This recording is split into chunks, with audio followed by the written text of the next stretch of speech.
wait for a minute. Yeah, sorry.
Excellent. Professor Stephen Davis, we're delighted to have you again with us here now to moderate our next panel discussion. What do investors or institutional investors look for in board governance? The stage is yours. Thank you very much, and welcome back. We're delighted to have the next panel looking at what do institutional investors look for in board governance. And the way I was thinking about this is that we obviously have many companies in the region that are not traded companies. They may be private sector, family-owned, or state-owned, or state-controlled companies. And so why would you be interested in a panel like this? And my feeling is that the reason is because the way institutional investors from around the world look at boards will give you an insight and a window into the cutting-edge thinking about what boards should be doing, whether they are at a publicly traded company or at a private company or where there's a reference shareholder. It's still about what makes a board a great board, to make a company a great company that is sustainable over time through sometimes family generations. It really depends on the quality of the governance of a board. And this panel is going to look at this question from the point of view of institutional investors. I'm also delighted that for us to look at this question, we have three of the most experienced people to help us give guidance on it. And actually, they're all online except for me, and I'm kind of happy about that because normally, as many of you probably are like me, for the last 3 years, we've only been doing virtual panels, and I'm always forgetting to unmute myself.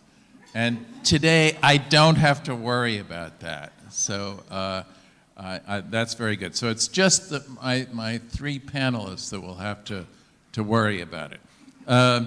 So let me start by introducing them, if I might. And I actually have had the pleasure of knowing all three for many, many years. And not only just knowing them, but also respecting them and watching what they've achieved in the marketplace. Each of them can be said to be leaders in stewardship, investor stewardship, not just in single markets, but all over the world. So let me start and I'll be brief with the introductions. I hope my panelists will forgive me, but I want to make sure to leave enough time for conversation. I'll start with Paul Lee, who's head of stewardship and sustainable investment strategy at Redington, and doubtless Paul will tell us about Redington in a few moments. But he is in charge, as I say, of stewardship. But the way I got to know him is when he was for about a dozen years at Hermes Equity Ownership Services, which was really and remains a pioneer in stewardship based in London. Paul was then at the National Association of Pension Funds in the UK, and then at Aberdeen Asset Management for some time. And then after that has been so important in developing initiatives, say at the ICGN, including things like the model mandate, which talks about how investors should work with asset managers. So Paul has really been leading from a number of different platforms, and he'll doubtless tell us more about that in a few moments. Secondly, I'd like to introduce Dr. Hans Christoph Hirt. Hans actually also was at Hermes and was CEO there for in recent years, and led before that the firm's activist European fund. But he is now at UBS Asset Management, head of impact engagement for UBS, which is, again, one of the largest asset managers in the world. He's also still a non-executive director at Hermes Pension Trustees Limited, so he has the perspective also as a trustee. And then last but not least, Christina Unguranu is governance manager at the Qatar Investment Authority. She was appointed to that position in November of 2021. And before that, she was head of corporate governance at Horizon Capital, the asset management company of the Italian banking group Intesa Sanpaolo. Before that, Christina worked in international corporate and academic environments in South Africa, the UK, and Italy. And she's also, importantly for today, co-chair of the ICGN's Global Governance Committee and a member of the Italian Association of Non-Executive Directors. I should mention that while Christina is currently, as I said, a governance manager at the Qatar Investment Authority, she'll be speaking about her global experiences of working and studying governance issues. So from a broad experience, not just QIA. So with that introduction, I'd like to turn to the panelists, and I'll start with Paul, to just ask them to give us an introduction about their institution and also what stewardship means according to their experience. So, Paul, can I start with you?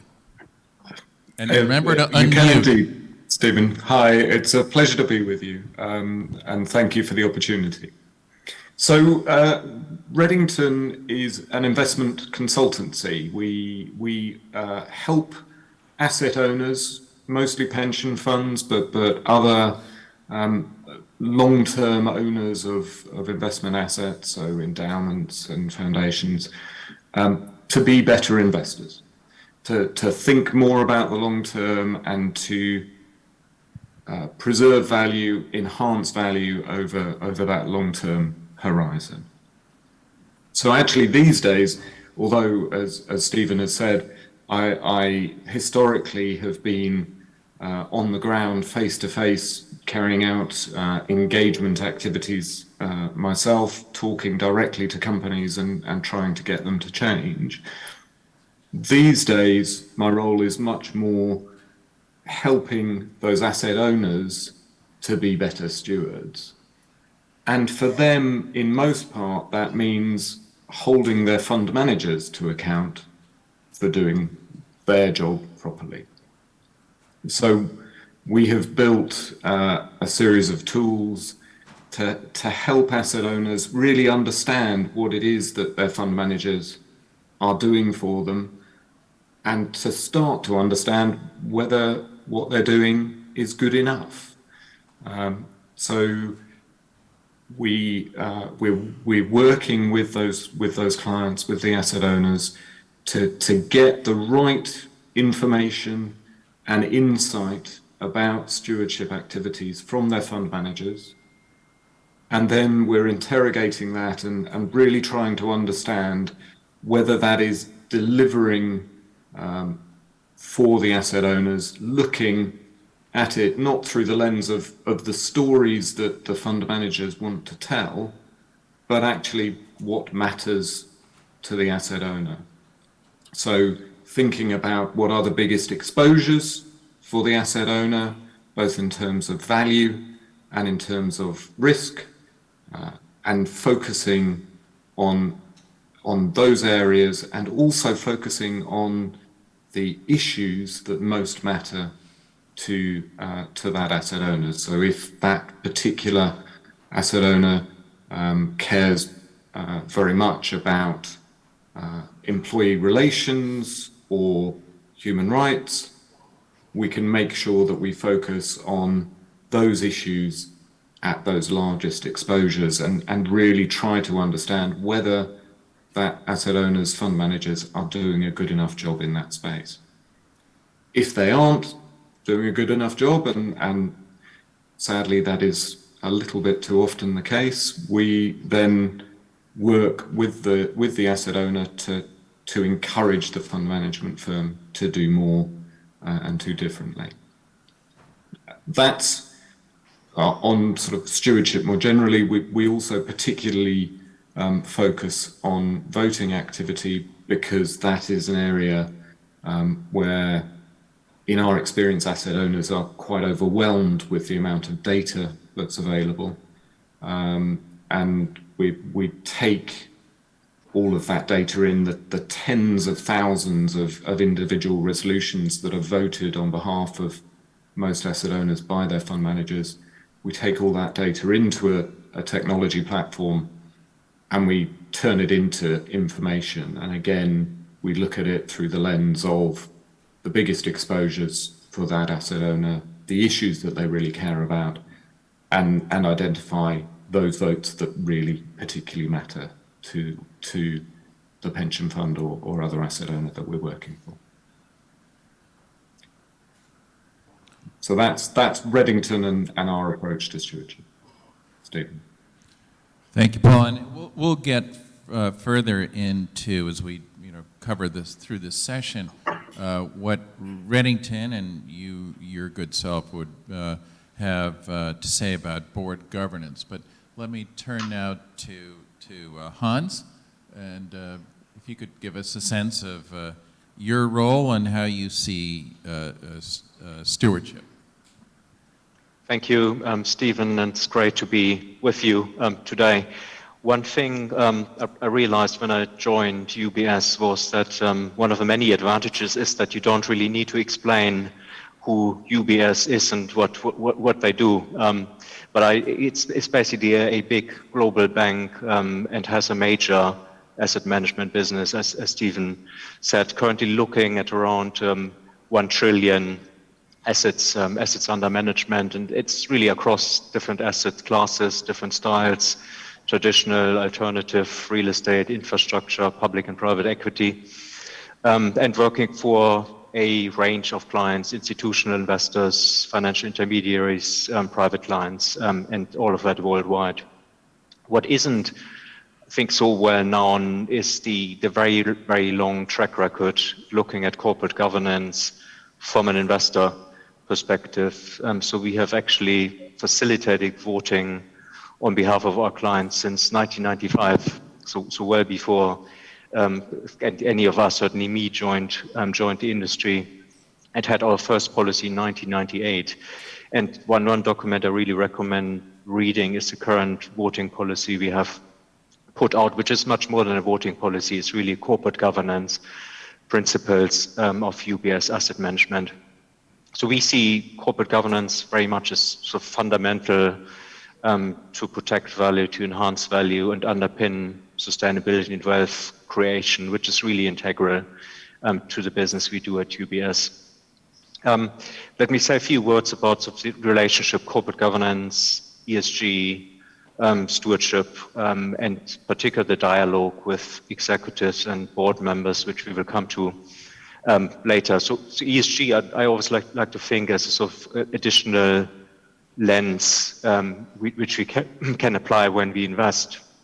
And sustainable investing really uses this lens, this additional information to come to better informed investment decisions. So sustainable investing is one, looking at how can we integrate ESG information in investment decision-making processes. The other really important aspect of sustainable investing is stewardship, and looking after, once you are invested, looking at your assets and trying to encourage change, but also just learning more about the investments you have made. And that's a really important part here at UBS Asset Management. We have a stewardship policy. We are members of the Principles for Responsible Investment, and we are also signatories to a number of stewardship codes, including here in the UK, in making really commitments around stewardship. But maybe very briefly, what does it mean, stewardship, for us? It's probably 5 key things. One is building relationships with companies. So once you're invested, as an investor, you can go to companies, have a conversation with investor relations, but also executives and non-executive directors. And then we track this internally, the information we get from these conversations, but also when we make progress, when we encourage change at companies. So that's something we track internally. Then we vote on all resolutions globally, wherever that's practically possible. And that's a very important part of stewardship. Then we work with other shareholders when appropriate, when it makes sense, when it's facilitating more change. And ultimately, we report back to our clients on all of this. Just a little bit more on engagement. So as I said, engagement is the dialogue between investors with executives and non-executive directors, and we will come to this later on. But the question of us, why do we do it? I mean, it's basically to try to identify long-term issues that matter for the companies, not just identify them, but sometimes also encourage change on these topics. We engage on governance topics, traditional things like board composition, incentivization, overall governance structures of companies. We also engage on sustainability topics. So everything, particularly climate change, is a really important topic. And again, it's sort of twofold. As one, you learn, you get additional information which you can factor into investment decision making, but you have also the opportunity to provide feedback, encourage change. And voting really underpins all of this. And voting is effectively an economic value that is attached to your shares. And we use this to voice our opinion once we have looked at the company, but also to give a little bit of force when we are in disagreement on specific topics.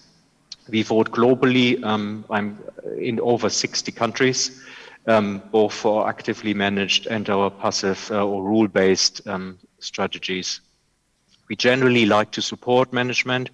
We are very much long-term shareholders. We want to work with boards and with executives, but there are also occasions where we come to the conclusion that we need to vote against on behalf of our clients. All of this underpinned by a very detailed policy, which I mentioned earlier, which is very much worth a read, which sets out our principles.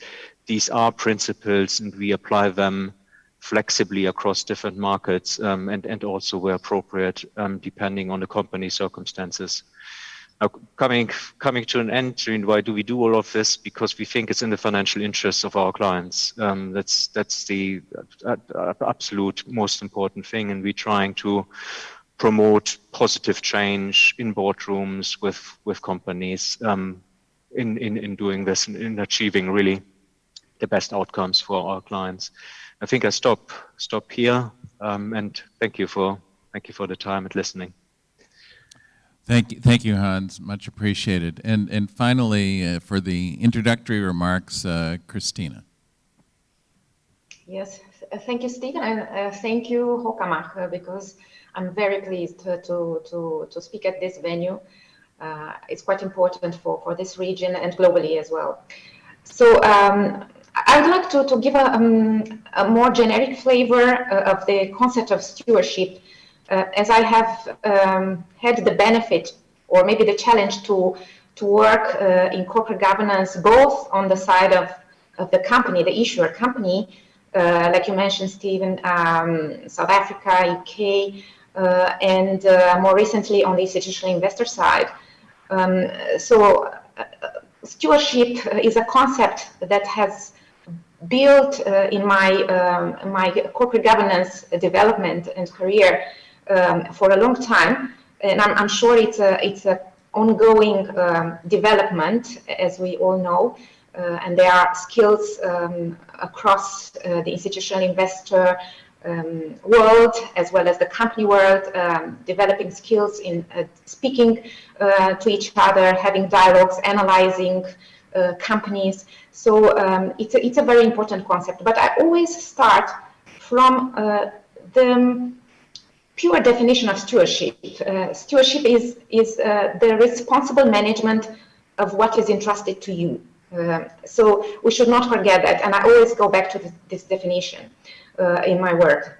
So stewardship from an investor perspective is an approach to investment strategy, investment decisions that improves the value that an enterprise creates for the society, that the company creates for the society. We all acknowledge that investors have a role in scrutinizing investments and determining whether investee companies are fulfilling their corporate purpose. I also had the pleasure to work as an academic, so I studied corporate governance also aside of my practical experience. And there are many studies now emerging related to the importance of stewardship. And both academics and practitioners indeed indicate and actually demonstrate that investors should use stewardship activities to engage in dialogue with investee companies to hold them accountable. So certainly, as we all acknowledge, stewardship is a relevant activity, both from investor, and I would really like to add, and a corporate perspective. Going back to the definition that I mentioned before, the dialogue, this collaboration between investors and companies is always two-way. So there is always a mutual dialogue in order to promote this effective collaboration between companies and investors. So I always like to look at this concept also from the company perspective. And what I would also like to emphasize is proactiveness. Proactiveness also from the side of the company in communicating with investors. So proactiveness, engagement, the call for dialogue should not always come from the investors, but also, in my view, it should come from the company. And this applies to both, as you said, Stephen, listed and private companies. So we should not forget that this is a concept that is important in corporate governance also for private companies. And actually, from my experience working with companies in emerging markets and with investors in emerging markets, including regions and countries in the area that we are currently are based on, and specifically the GCC region, the Gulf region, in many situations, this proactiveness in engaging in dialogue with investors comes from the issuer companies. And this is a very interesting thing to notice, at least from my side, and I think a very positive stance, particularly as companies in the region are in the process of adopting global best practices in corporate governance and sustainability. I also would like to emphasize the fact that was approached by previous speakers, that stewardship is interlinked with the approach of ESG integration strategies. And going back to investors, also from my experience and from what I consider it is very relevant, the ESG strategy and integration into the investment process, when we speak about investors, cannot be driven by just one team alone. Rather, it must be embedded across the entire organization, where ESG specialists, including, let's say, stewardship specialists, also, let's say, more inclined to environmental and social technical issues specialists, but also teams such as legal, admin, they need to interact and more so collaborate with investment teams with some coordination, of course, in order to ensure a proper oversight. So this is an important matter, and I've experienced this across the organization that I've been pleased to collaborate with. And what I would like also to highlight, speaking about this oversight, is the importance of the role of the executive suite or the executive committee, depending on how the organization is structured, in helping to define strategy, to make assessments and evaluations of potential investments, and assess potential collaborations. So the executive team serves as a champion within the organization to promote and drive ESG projects, stewardship approach, and to promote these values across the decision lines.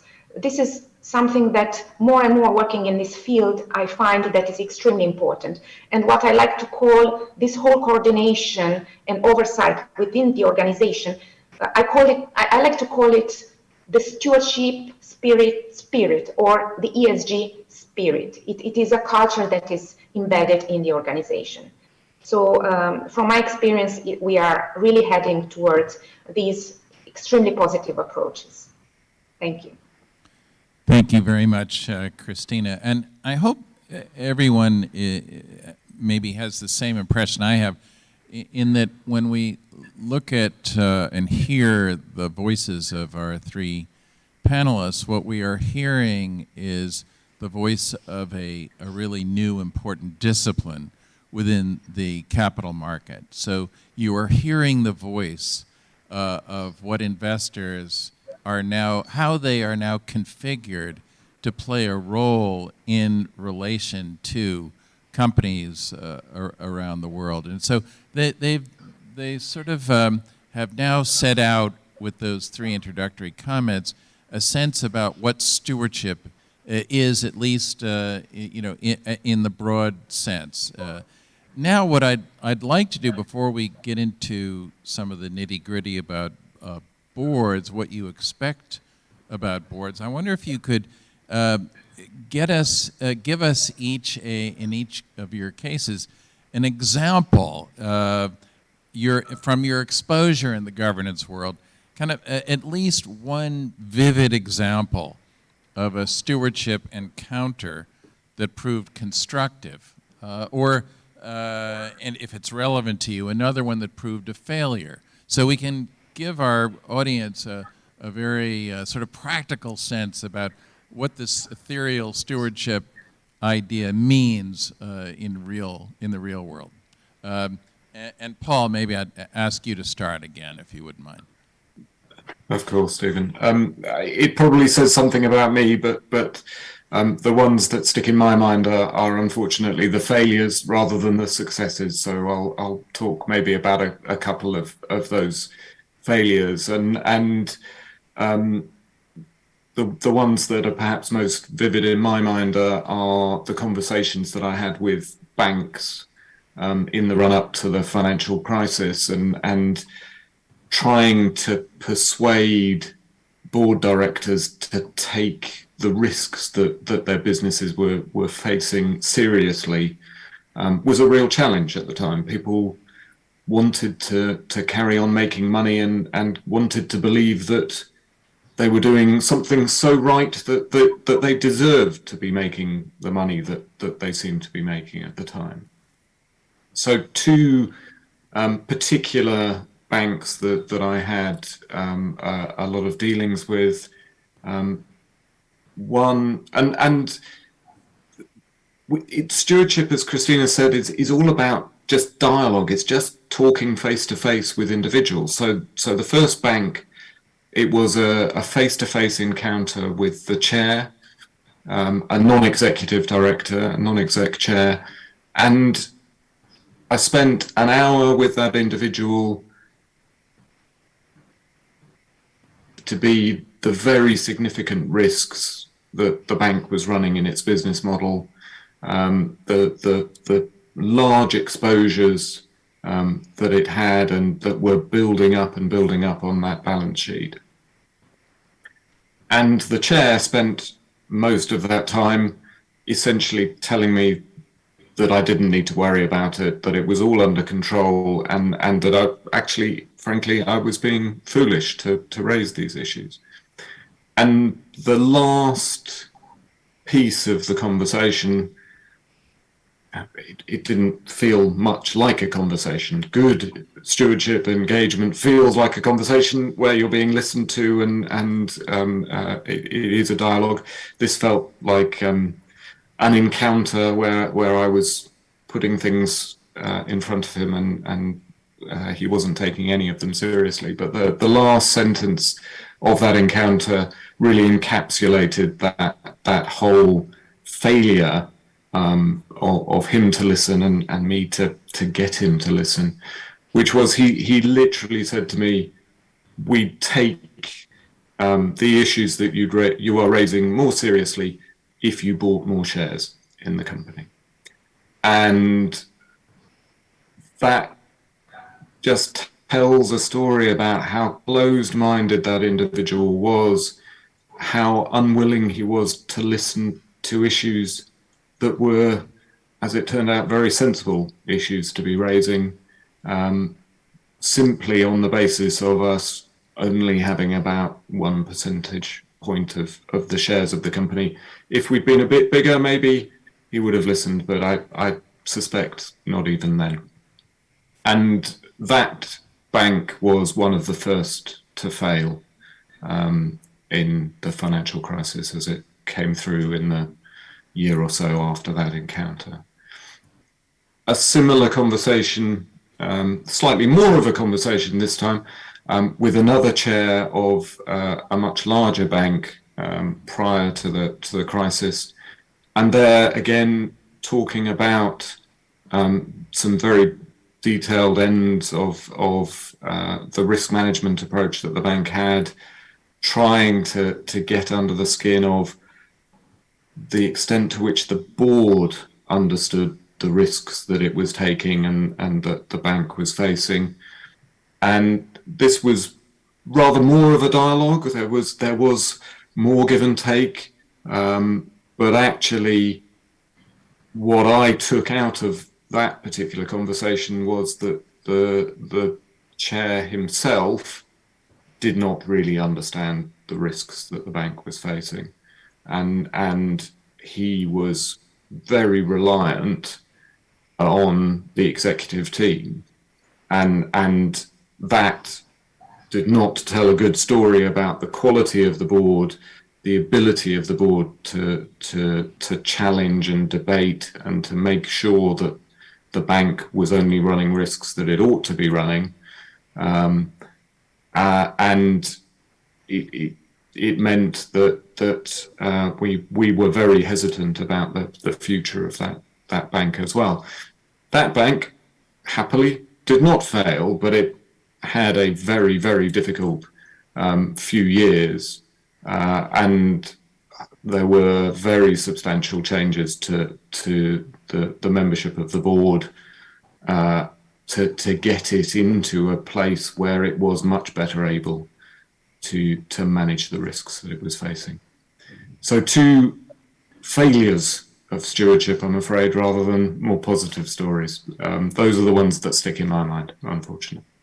Thank you, Paul. Maybe if I could extract some maybe some assumptions or lessons from that is that, for one thing, when you enter into dialogue with boards, what will come away as something positive for you is when a board director is not only telling you how the company is doing, but also listening to you from your perspective as having been invested in a variety of different companies within that sector often, and to hear what you have to say about the company. So you're looking for boards or directors that have that two-way communication characteristic.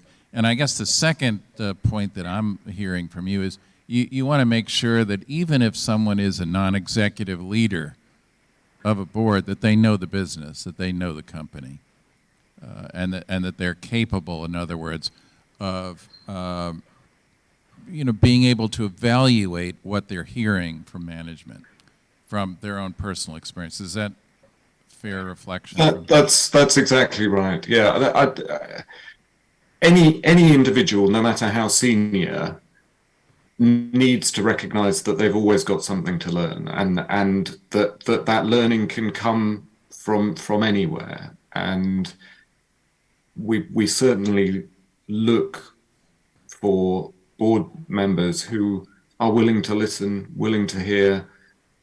They may not always agree with what it is that we as investors are wanting to share with them, but they ought to enter into that dialogue with an open mind. And those situations that have been least successful in my experience are the ones where the directors clearly are not entering into them with an open mind.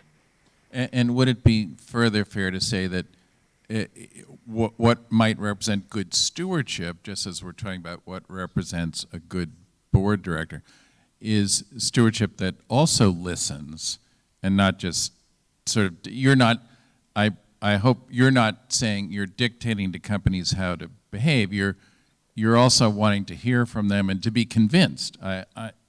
Is that fair? Absolutely. And I think engagement is more about listening than it is about speaking as an investor. And I spend 45 minutes and more of any hour-long encounter with a director simply asking questions, getting them to speak, trying to understand their perspective. And it's only a small portion of that meeting where I will be asserting something or making a point that I really think they shouldn't be ignoring. All right, thank you, Paul.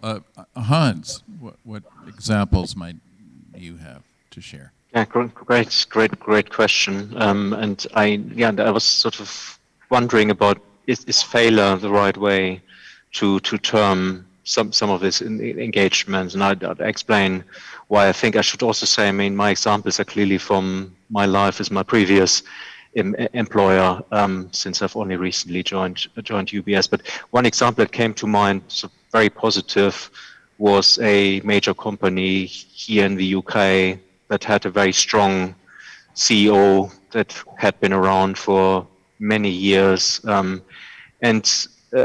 very, very successfully running a company, building a company. And we really had concerns about, is he too strong? Does he get enough challenge?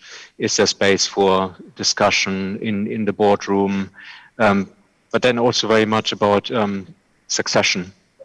What happens if that person, if something happens to that person? So we took the opportunity to really intensively engage with a new chair that came in, and over many meetings, and I think Paul is right, there was a lot of listening about the importance of the CEO, but there was also a clear message from us representing investors. We have a concern about the strong role of this person, and also some suggestions. Could you think more as chair about structured succession planning? Could you report to the outside world that you are addressing this? And over many meetings over a couple of years, and I think there was a sort of meeting of minds, and things started to move forward. It was much clearer what the succession plan was. There was also addressing of excessive remuneration along the way, and that really helped when it then came to an occasion where the CEO had to leave the company to have a much more robust plan that was ready. So I would call this a real success. Investors working with that chair together. Then another so positive example which just came to mind, Stephen, when you talked about also about listening, and this is a German company in Germany, 2-tier board, management board, supervisory board, and generally investors don't want the CEO to move up to the supervisory board. That's something sort of frowned upon in the German corporate governance system. So we were faced with a successful company, and it was proposed CEO moves up to be the chair of the company. And generally, I mean, just tick box approach would have said, no, this is not good for the company, it's not good governance. We took the time to go out, meet with that individual, sort of test his personality, test also the challenges the companies was facing, looking at his track record. Ultimately, we concluded we're actually quite happy in this particular occasion that he moves up from being CEO to chair. Now coming back to the point why I sort of challenged the calling it a failure. Again, that's an example from my native country, Germany, where we went to a headquarters of again, from the outside, seemingly successful company, and we sat down with the chair, actually for quite long meeting, lots of listening. But in this meeting, it became very apparent that he really lacked an understanding of the business, and not just the business, but also the associated risks. And it also turned out that he was really admiring the CEO for what he had achieved. So overall, a really concerning conclusion of that meeting. But is that a failure? I think it then depends on what you do with the information to protect the assets of your clients. And if you take this information away into your investment decision-making processes, then I think I wouldn't call it a failure, but then actually you have gained something and protected your clients' assets from damage and deterioration. I think I stop here, and but happy to talk more later. Thank you, Hans. And again, just to extract one thought or reaction from your comment is, it sounds as if what you really want to do to help protect value is to establish your bona fides with the company and to maintain a long-term relationship with them, so that they understand you, the company understands where you're coming from, and they feel that they can talk to you, and that they can also listen back, and that sometimes you as an investor will move away from your otherwise sort of general practice if you feel that it makes sense for the company. Yeah, I think really good description. I'd always thought ideally the company, the chair, or someone, a non-executive director, would reach out to investors and sort of have a conversation if there's some change needed, or if they need some input on a specific corporate governance topic. So absolutely, I think it's really about a relationship and sort of mutual trust and credibility of both sides. So in a way, the ideal is for both parties to become trusted partners together. That's the positive case. Christina, if I could turn to you. Yes, for sure. Very interesting examples. What I would want to emphasize is, let's say, being optimist. What is important, I think, in order to be a good steward is, of course, the dialogue, and of course, listening, and also being transparent and sincere.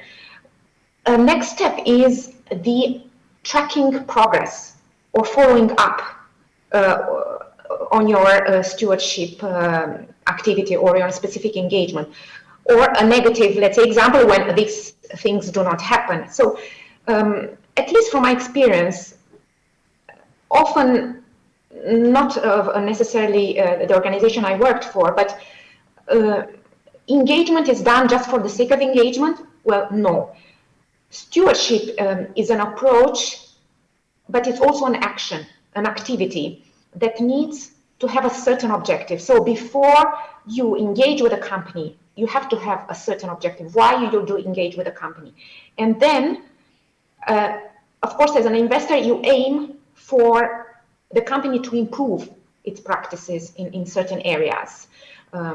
Let's say on board governance or executive remuneration, on environmental or social disclosure, etc. Therefore, you need to be truly engaged in this journey, also by constantly monitoring. So this is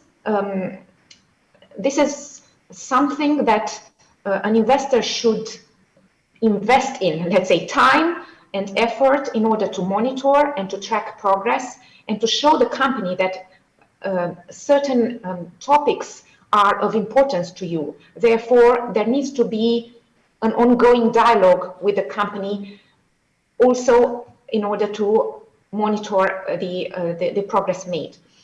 And also to give the company further feedback as to how you perceive the company progresses on those areas. So I think this is something that is extremely important, and in the stewardship engagement in the sense of time investment and a lot of knowledge and knowing the company and owning the portfolio companies. It is something that is perhaps sometimes overlooked, and an engagement may stop after a first dialogue. No, it needs to be ongoing. And as I said, needs to be proactive from both sides. And related to this, voting was mentioned, voting, and of course voting is an important element of the stewardship activity. A negative or let's say a positive aspect when this is happening is reacting to negative votes, even though the number, the percentage of the negative votes may be minor. Let's say 10% of negative votes on a certain topic are still relevant. So the company needs to go back to investors and explain what they are doing in order to fulfill the expectations of investors. Investors need to engage with the company on those issues that still passed in terms of resolutions, however, are a concern on the investor side. And I know that in UK there is also some regulation around it, and perhaps in other jurisdictions as well, but this is an important element, the follow-up, the proactiveness into monitoring progress on the side of the company, and an ongoing dialogue, not to lose it after, let's say, a first engagement. Thanks. Thank you, Christina. And maybe, again, if I could just draw out maybe an implication of what you've said. I think you stressed an extremely important additional aspect of this relationship between investors and companies, and that is that there's an enormous amount of research, due diligence, analysis that stewardship, if it's done right, needs to do, so that when you enter into a dialogue with a company, you as an investor know that company pretty well. And what's fascinating about this moment in time is that maybe in the past companies had been able to control a lot of the information about themselves, right? If you needed information, you got it from the company. But today, as I think we all know, there's this vast new industry of analytics, and they are drawing information about companies, not just from the companies, but from an array of big data and AI and all kinds of outside sources that are not in control of the company. So even if it's a company that's not a public company, corporations have to, or now understand that their profile in the world is defined not just by the information they control, but by a whole vast variety of sources beyond just the usual media, but other sources. Is that, Christina, does that seem to be right? Absolutely, and this reflects a lot also my work, as you kindly mentioned in ICGN, as within our Global Governance Committee. We stress that a lot, and there is a huge amount of resources that are important for investors. Of course, the direct I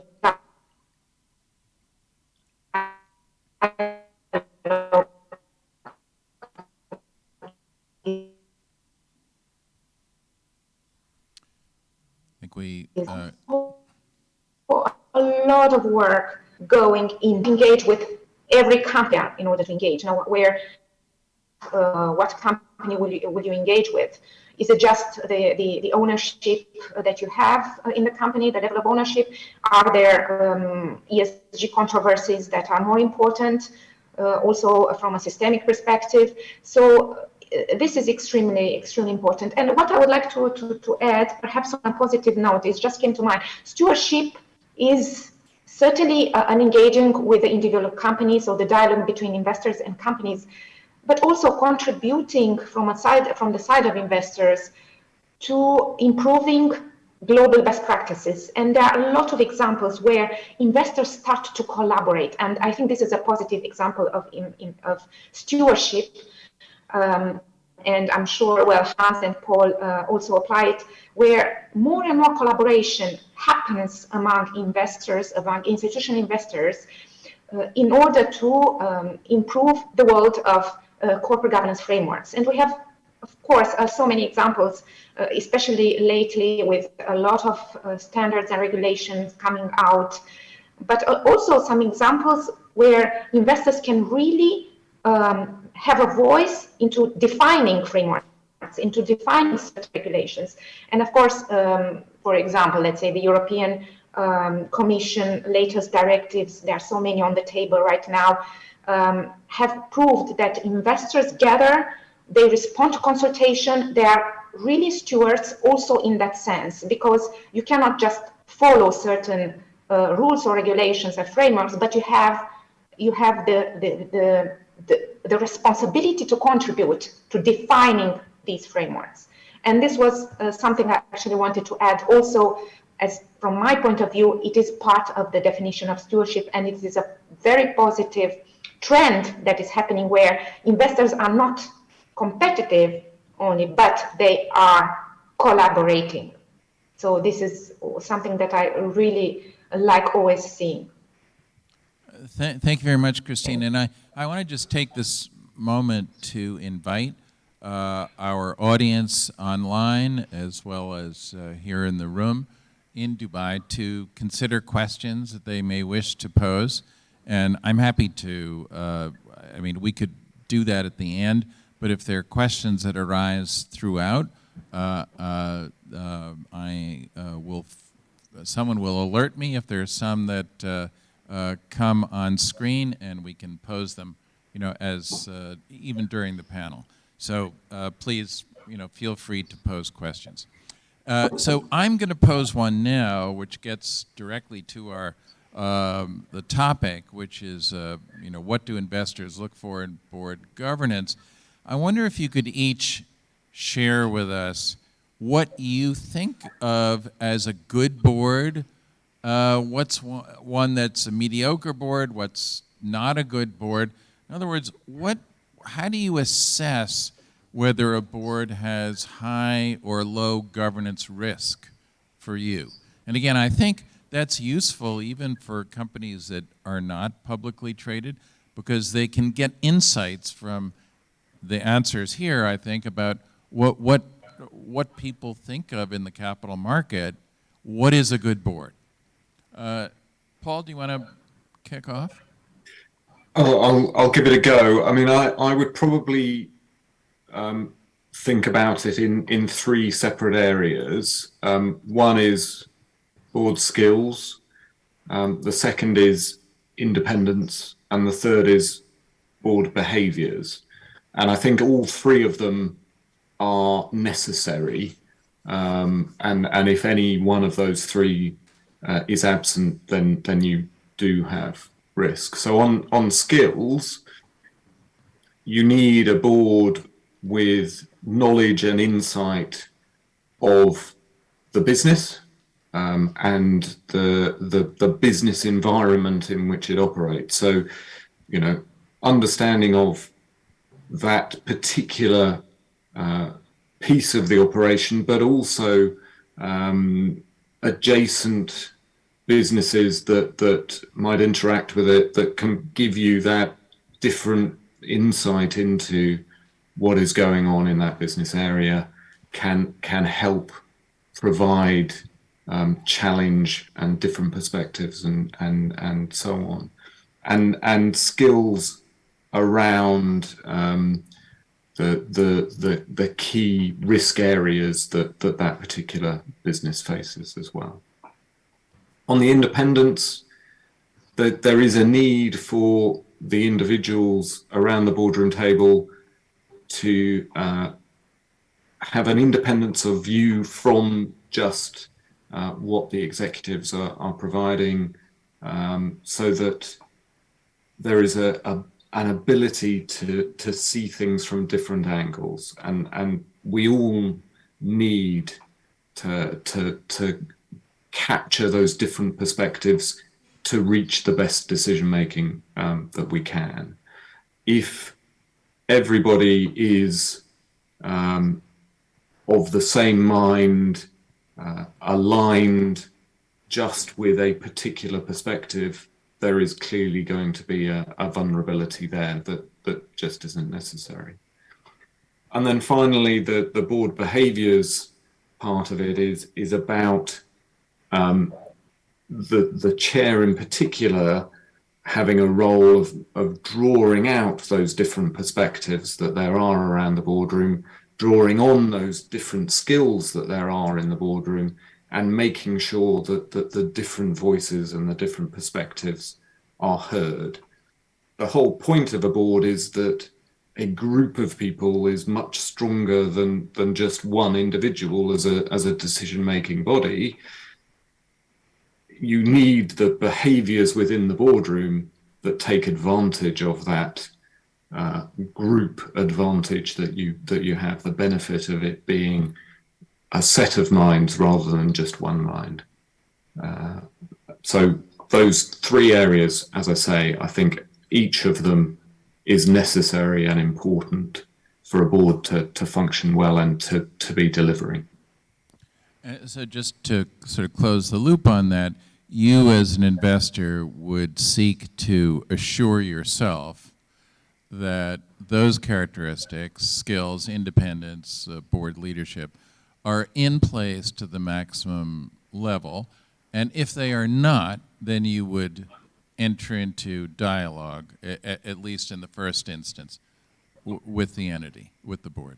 Yeah, exactly. You have the conversations with the people around the boardroom and try to gain reassurance that those three elements are delivered on. And if you continue to worry that there are gaps in any one of those three areas, you push for change, which is most often, adding one or two new voices to the board, with those additional perspectives that will really add value to the business. But I don't think we can underestimate how difficult a task it is to arrive at an accurate assessment of those, let's say, three characteristics. Just skill sets, that's maybe perhaps the easiest one to do. You can see if skills are present. Independence is a tough one, isn't it? Because, someone may look independent on paper, but there may be lots of things that are not disclosed that you may not be able to determine that would lead to questions about an individual's independence. So presumably that's the challenge that you face. Of course it is, and that's why listening when you're in an engagement meeting with a director is so important, because you can test and probe and just try to draw the individual out, and from that you can gain an impression as to whether they have the independence of mind, which is what matters after all, to deliver. And then also, very importantly, whether they do actually in practice deliver it in the boardroom and in the discussions that really matter. And you can't take that last bit for granted at all, just because an individual is independent of mind. If you do gain the confidence that they are in fact that. But equally, presumably there is the challenge is to the board to be able to mount a set of arguments or communications that are credible and that can convince you that they are, in fact, meeting high governance quality. So for a board, there are implications for not just their composition, but also their being able to communicate all this effectively and persuasively to outsiders.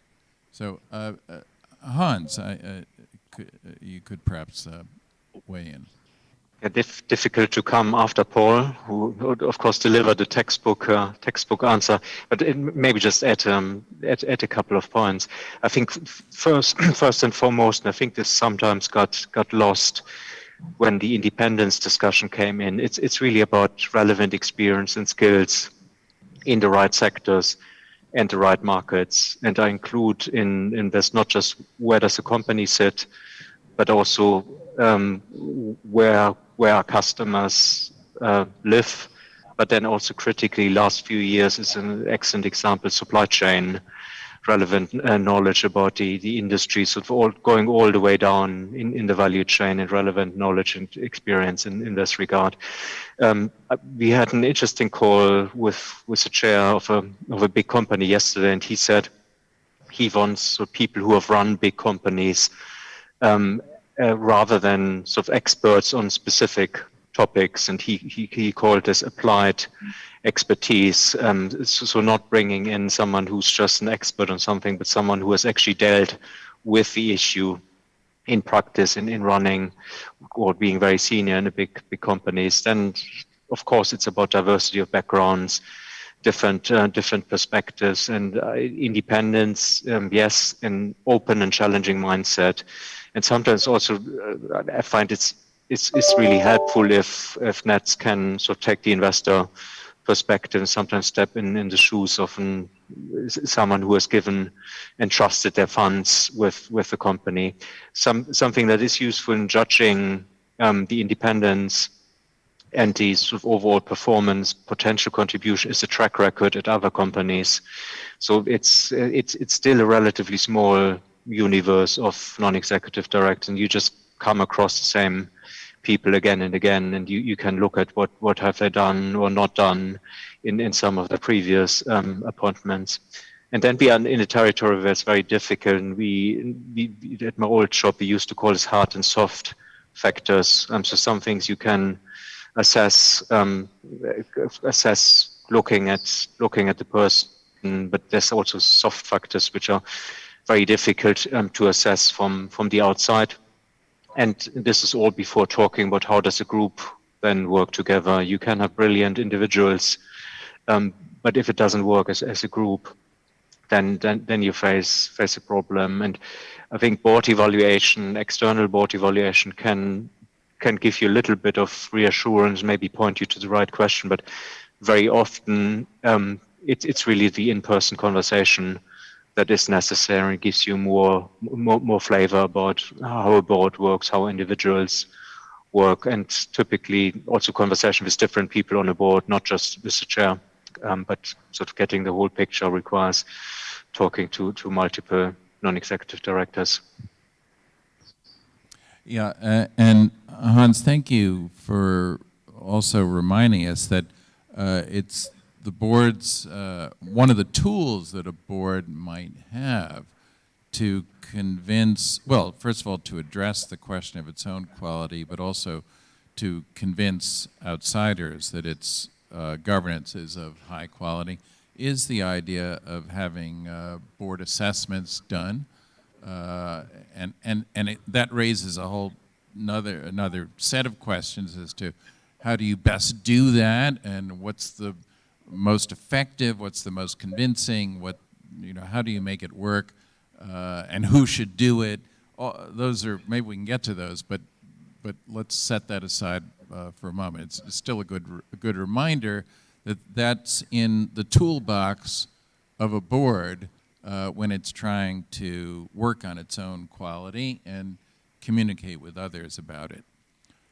Christina. Yes. Yes, I totally agree with Hans and Paul and with your final remarks. And what I would like to emphasize is what you said just now. It's how do you assess, how do you build the board? And secondly, it should be a modern board. A modern board, not to say that board members should be the youngest members, but the whole board should be current and contemporary in pace with factors such as sustainable development, innovation, technology. These are rapidly accelerating change in the global economy and affecting how companies create competitive advantage. So in this light, boards should continue to rethink and address their organization strategy, their risk management, responding to all these challenges, and also assess whether required talent in the board is in place to deal with such challenges. So, of course, as it has been mentioned, board composition is fundamental to board effectiveness, of course, for companies and as well as for assuring investors.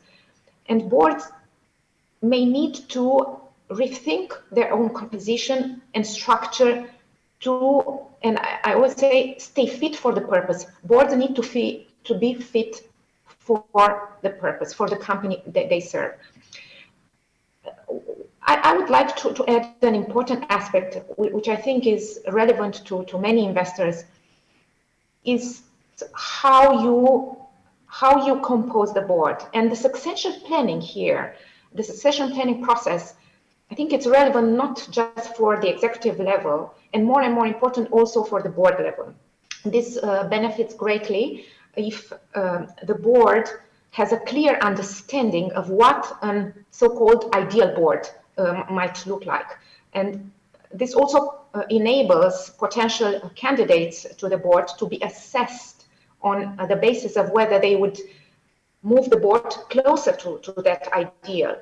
And certainly investors appreciate when companies communicate efforts in their succession plans also to the board, including reporting on the initiatives they have in place to develop the next cadre of board directors and of course also senior management.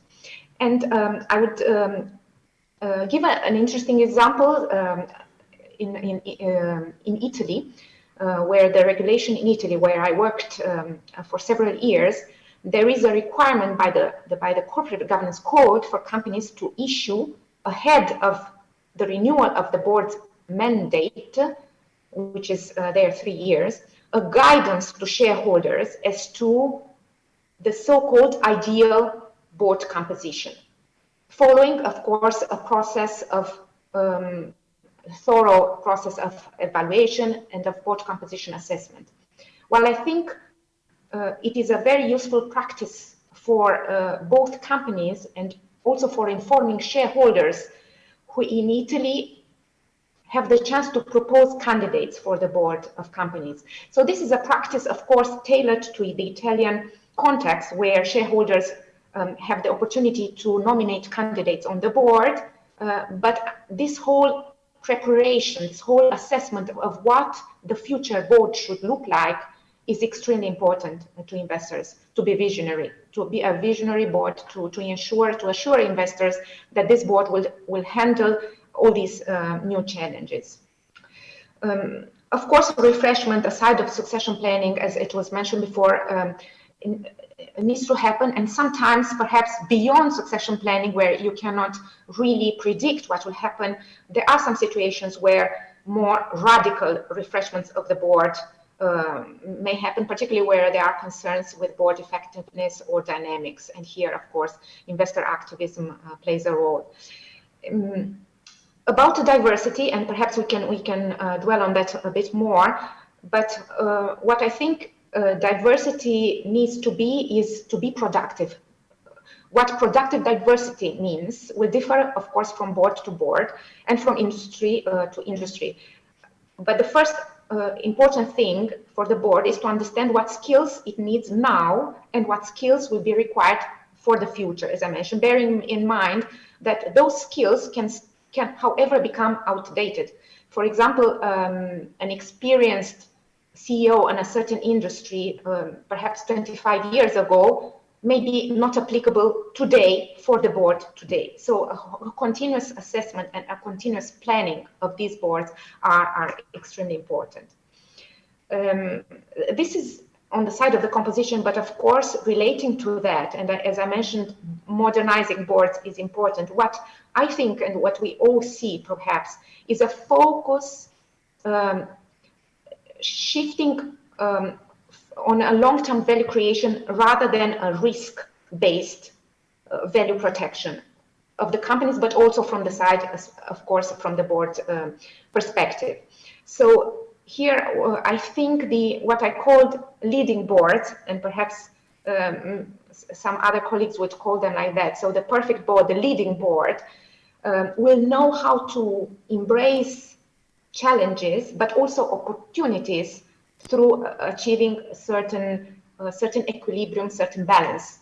And so it is not easy, of course, to manage all these challenges, but the balance is important between stabilizing the business in the short term and focusing on identifying opportunities for the growth in the long term, and both are equally critical.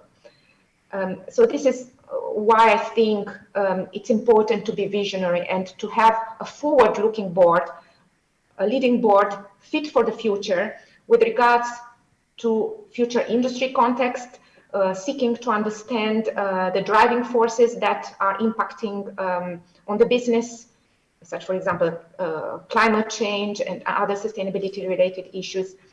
So a balance between looking short-term and long-term, it's extremely important also for investors. Another balance is between oversight and accountability on the one hand, while ensuring innovation and dynamism on the other. So I always stop here because we are on these important issues, short-term versus long-term, oversight, the traditional oversight and accountability versus innovation and being a dynamic board.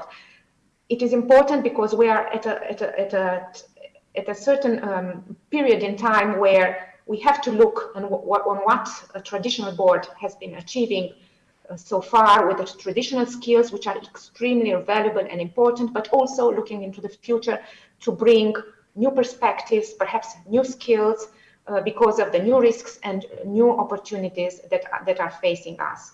So it's not let's say it's perhaps not an easy task, but fortunately, boards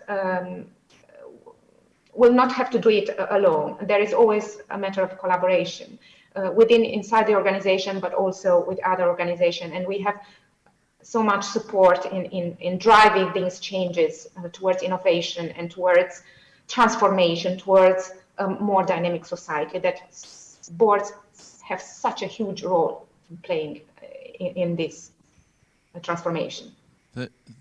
Thank you, Christine. And what I find so interesting about our three panelists' comments are that Paul started by setting out what investors would expect from boards, but where we have wound up, I think, is not just that what the investors want, but what are the implications for boards how they can convince investors and communicate their characteristics. And so Christina has reminded us of another couple of tools in the toolkit that companies have.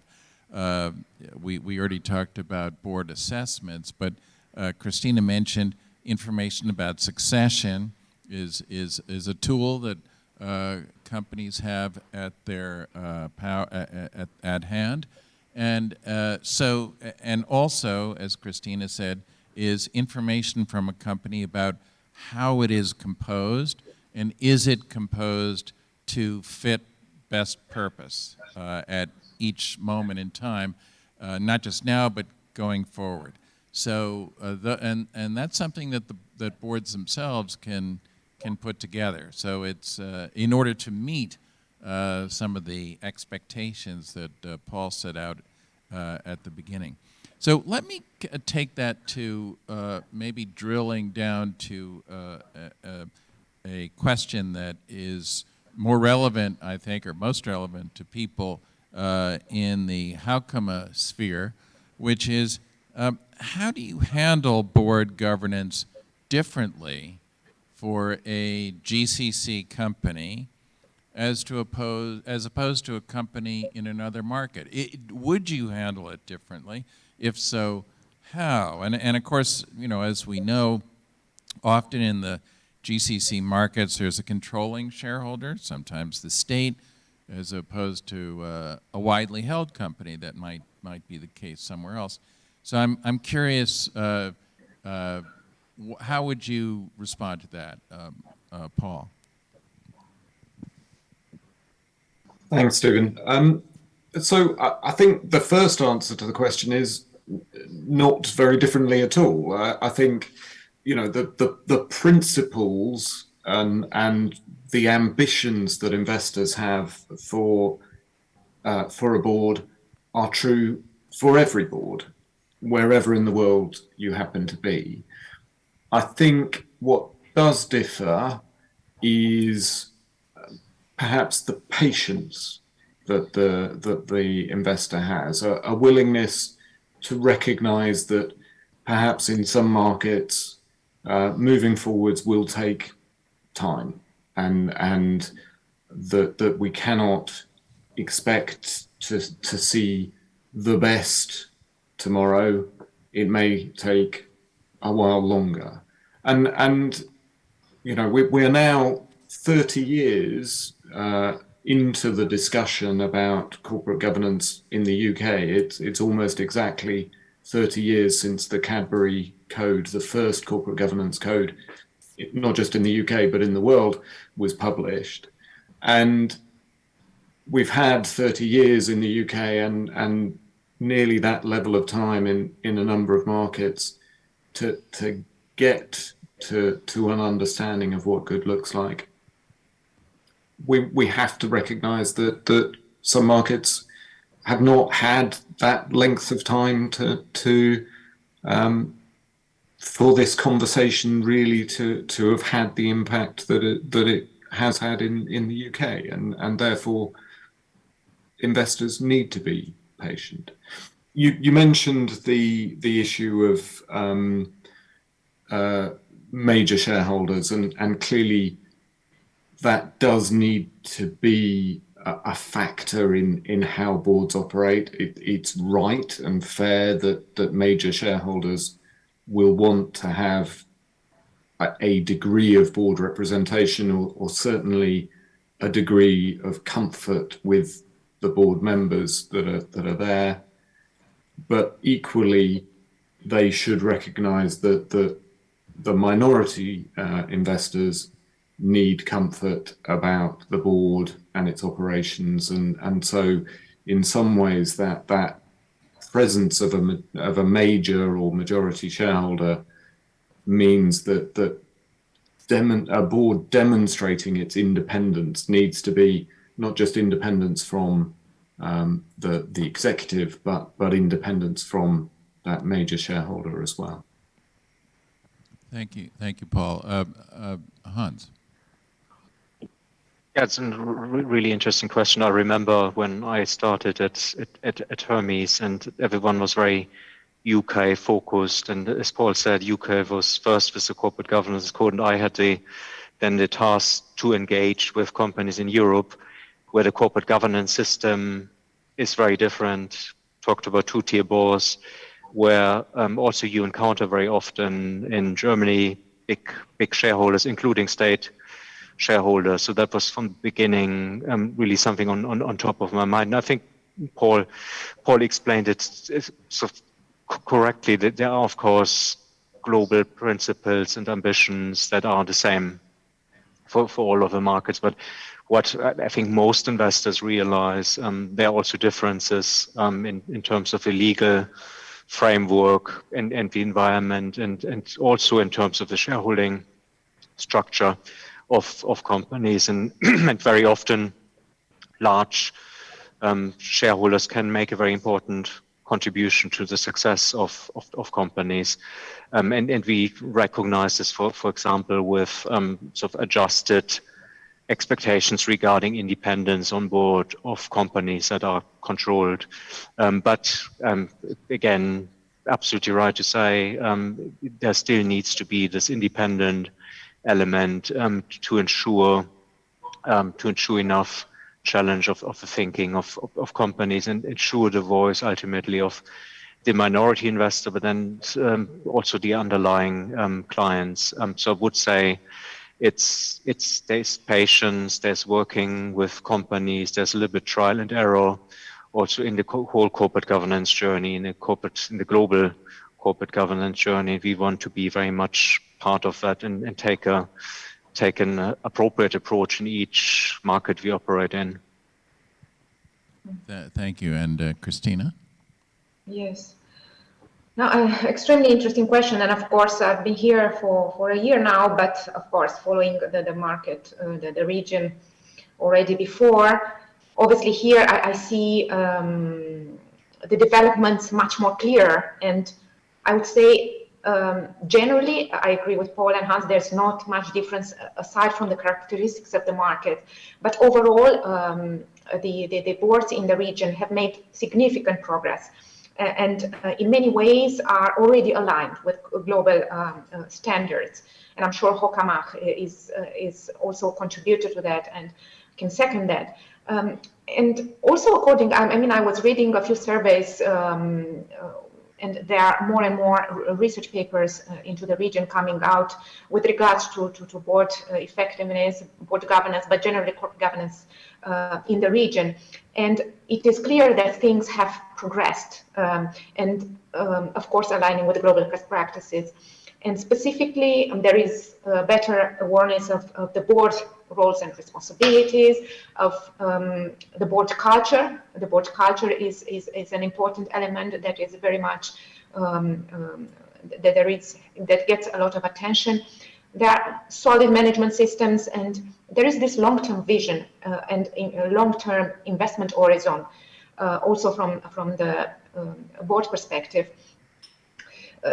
Of course, there is increasing involvement of boards into essential topics like sustainability. There is a growing accountability of climate, and I would add also linked to that climate of accountability in corporate boardrooms, of course across the globe, but also in the region. So there is a lot of attention, there's a lot of awareness towards ESG issues. But of course, one needs to respect the characteristics of the market, as was mentioned, and not to forget that there are also external factors that are positively impacting board governance, board effectiveness in the region, including changes in listing rules, in company laws, and embracing international corporate governance and wider ESG standards, and not least investor interest, as was mentioned by my colleagues earlier. So there is, I don't want to say pressure, and this is what is nice to see, there's not necessarily pressure, but there is an awareness that all these things are important. Things are adjusting, and boards are also following all these global developments.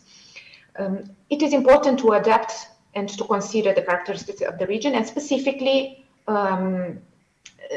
certainly the controlling shareholder element, the characteristics, and also the importance of corporate governance in private companies and wider ESG developments.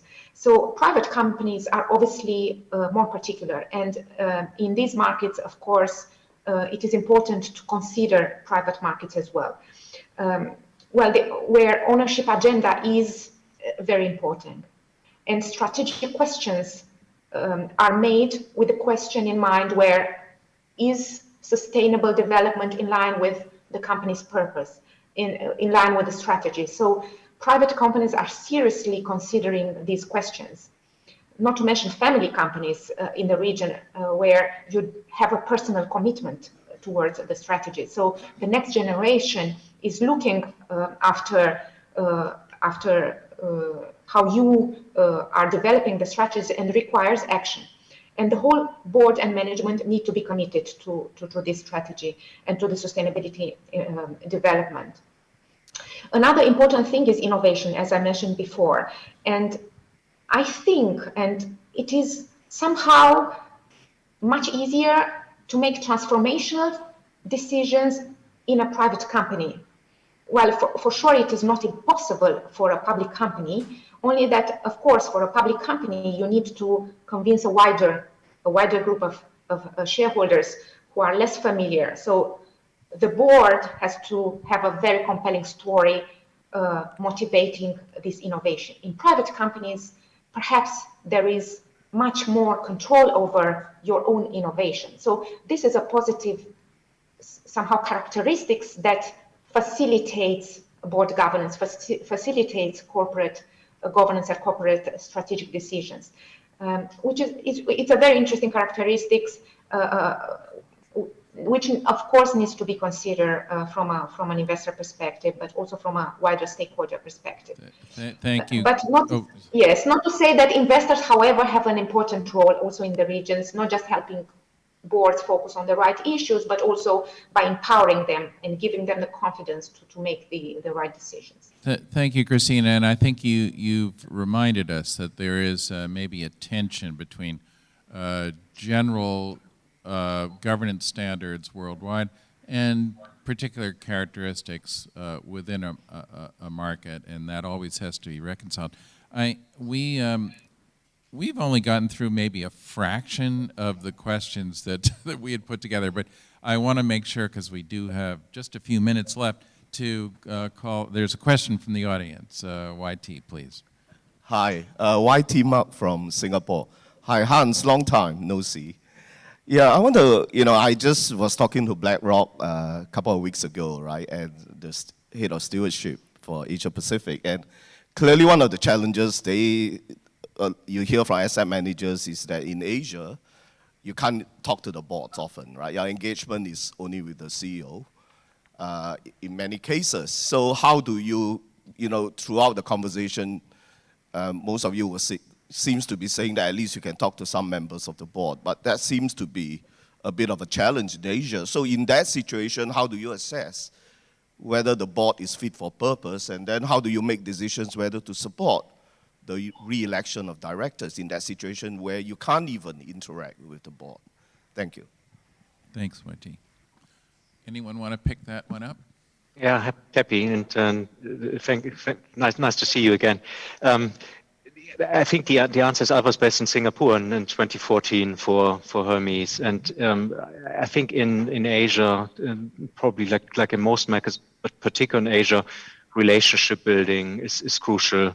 And I had the ability, flexibility to spend time in all major markets in Asia. And if, in my experience at the time, 2014, a few years ago, if you spend the time, develop the relationship, you will get to the board in due course. So I had I think in all major markets, after half a year developing the relationship, the possibility to meet with board members. But it takes much more time and effort to build a relationship before you get that meeting. It's not like here in the UK where companies almost come to you before you can contact them.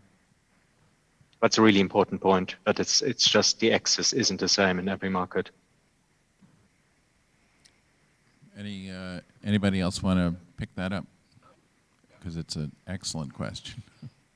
Yeah, I would just want to stress that communication and obviously information is extremely important. As the questions very well highlighted, you cannot, sometimes investors do not engage with boards and boards do not engage with investors. How do you elect board members?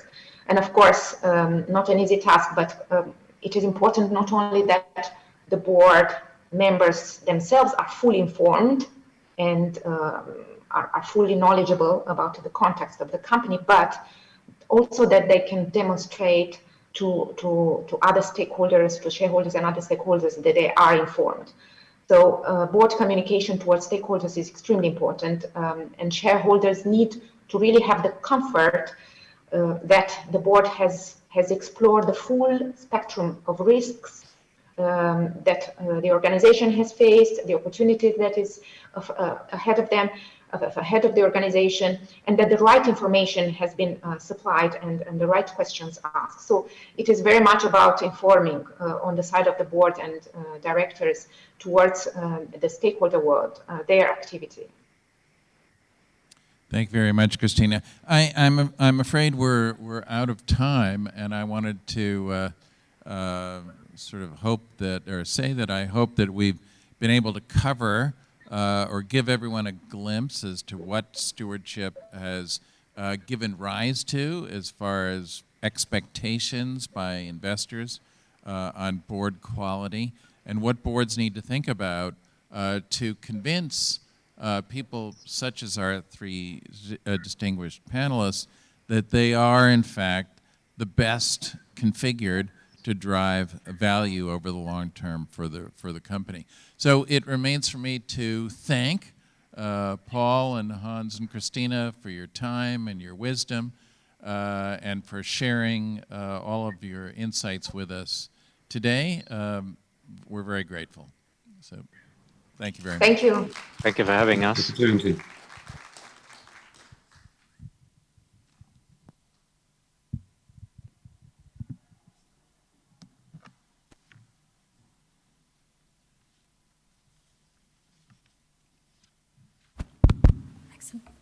Thank you, Professor. May I suggest that we have some extra refreshments outside if anyone wants to grab their coffee, a refreshment, and then come back directly for our third panel. Okay. So we'll just give you a couple of minutes to grab your refreshments and coffee.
Shall we start?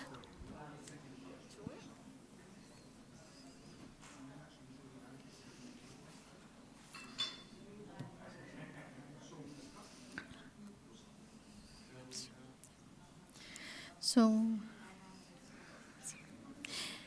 having gone through the ESG regulatory framework and the investors' expectations, we now turn to the boards of directors. And we will have Dr. Ashraf Jamaluddin elaborate with his panel guests on how boards oversee ESG implementation. Dr. Ashraf?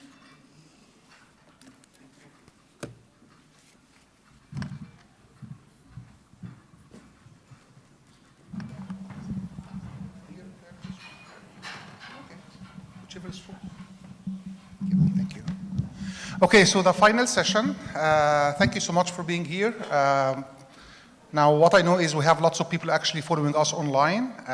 What I want to tell you is we do have two big groups on WhatsApp, which have the corporate governance professionals in the MENA region, and they are actually asking lots of things and following up with us, and they are following on the session. So thank you for being here. Now, I'd like to call on the stage Sandra Guerra. She's a board director and founding partner at Better Governance in Brazil. She is one of the leading governance experts in Brazil, and she has been doing a lot of very interesting work for companies as well as in family businesses. Now, for this session also, we have two distinguished speakers. We have Karina Litvak. She is non-executive director at INI in the UK. And also we have Colin Lowe, Diligent Advisory Board member, Singapore. Now, in this session, what we'll do is, in fact, we will focus on the role of the boards and who should be taking the lead in the area of ESG in companies. So we have been talking about, importance of sustainability, ESG, from the regulatory perspective, from investors' perspective, but then what? What are the implications for companies and for boards of directors of these companies? So this is the final session, so please try to be engaged. That's why we gave you 15 minutes to get some coffee so that you are energized. Okay, so I'd like to thank everyone for being here. So can we start with you, Sandra? Give us your overview of, in your point of view, what would be, in your vision, the role of the board in making sure that all what we have been discussing today is actually happening in companies. Please. Thank you, Ashraf. Thank you, Hawkamah, for the invitation. And, our panel is how boards should monitor ESG. But instead, I would prefer to start and to kick off saying why boards should care about ESG. We heard today from first regulators, and I remember here the words of Dr. Mariam saying that ESG is non-negotiable, and it's only a matter of the speed you want to adopt good practice in regards to environment, social, and governance. We heard from investors that they are really doing their role in being stewards on the capital they allocate in regards to boards, engaging with boards, and looking for how companies and how boards are monitoring ESG factors.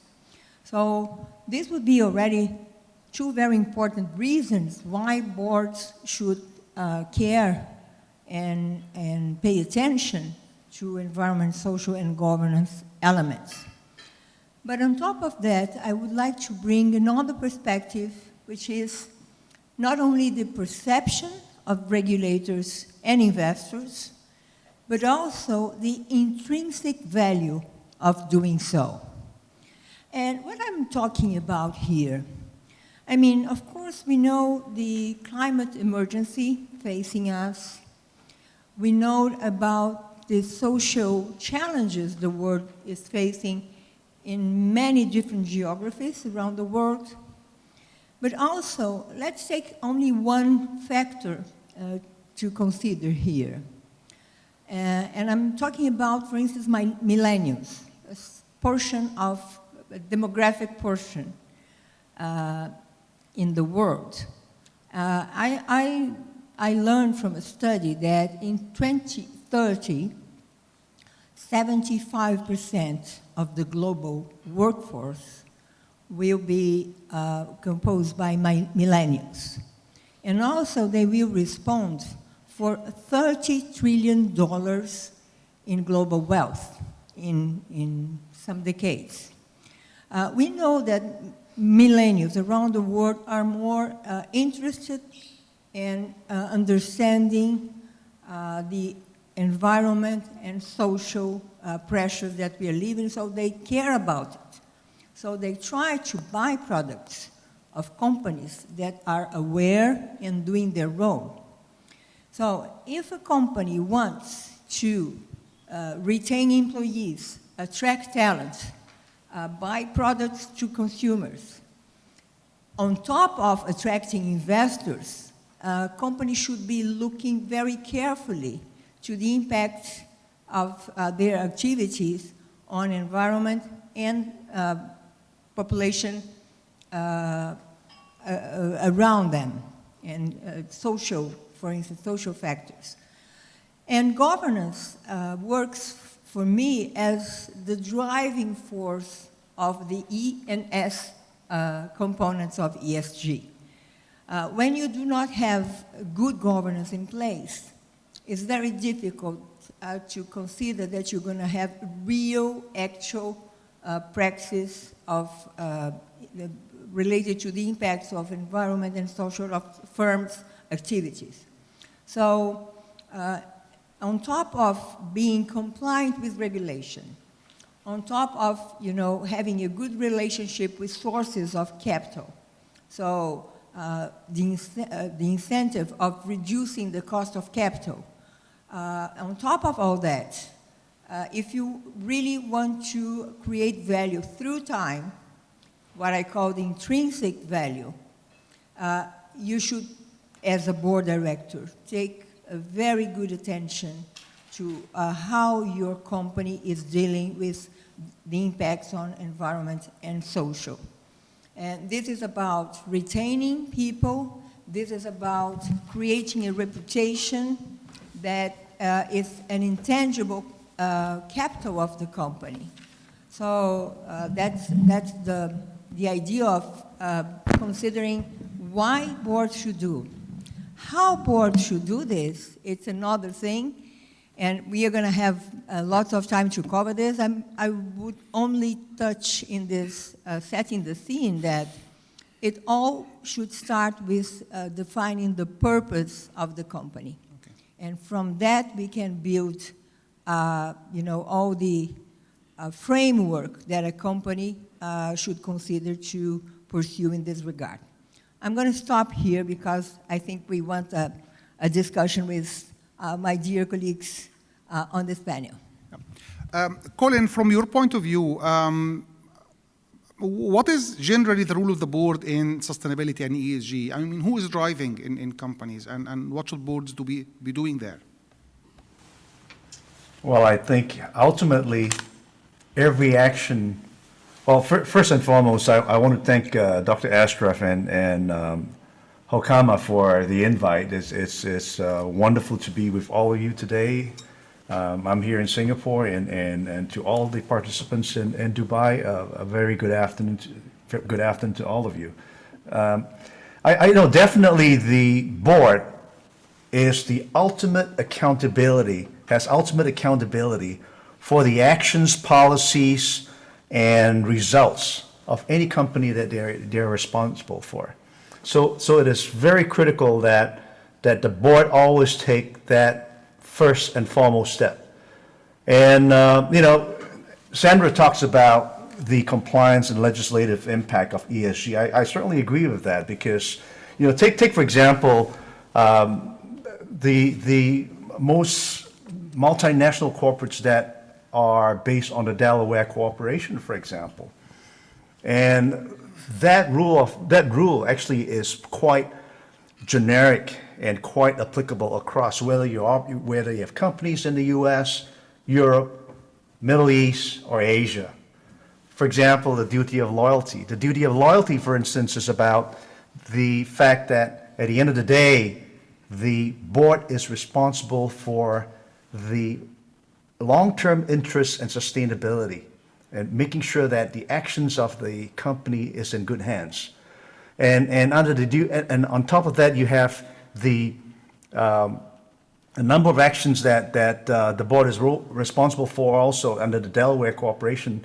It is called duty of oversight. The duty of oversight means the ability of boards in ensuring policies are in place, monitoring systems are enacted, whether through the board and through the actions of the management team. They are designed to allow management and the board to reach informed judgment on the actions of the company.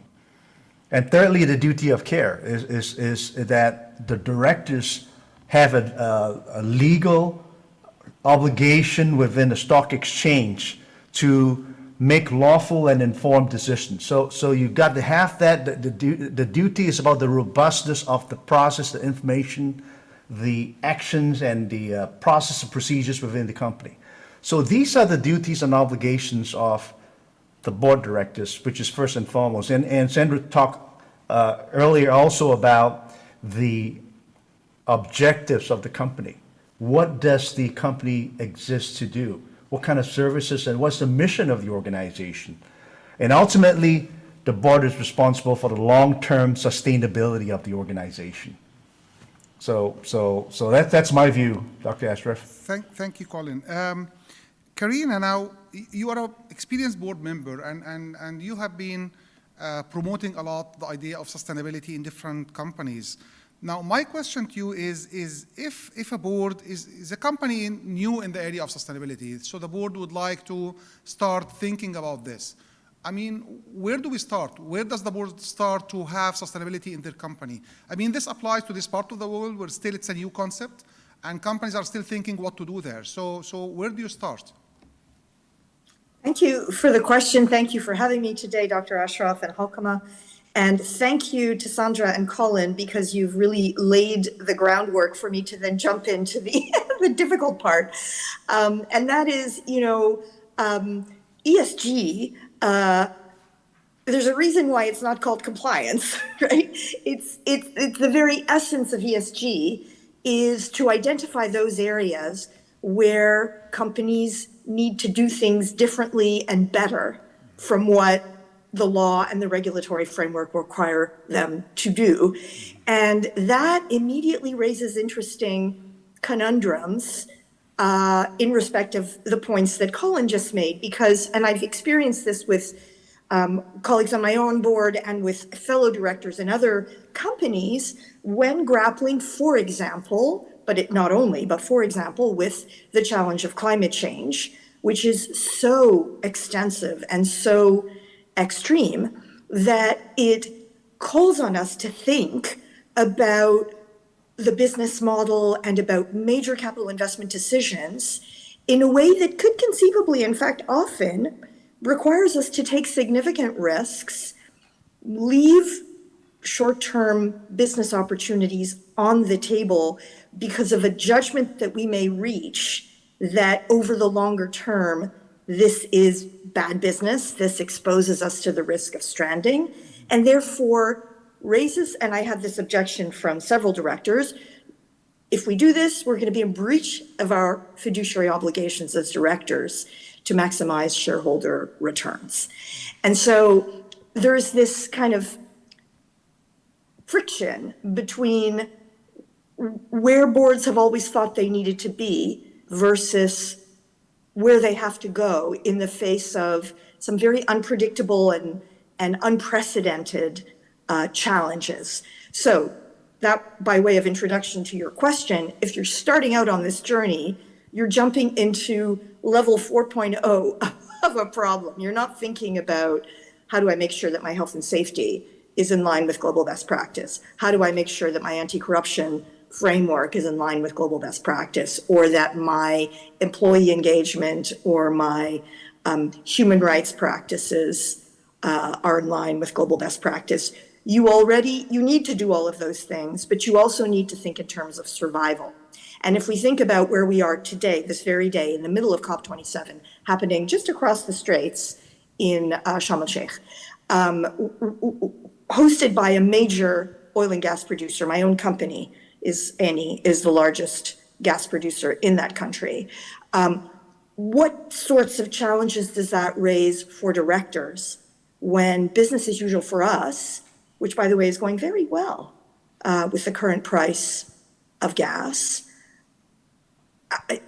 What should we in our boardrooms be doing and thinking differently to think about where the world will be in 20 and 30 years? Because the investments that we're making today as we chase after replacement supplies of gas are locking us in until the 2050s.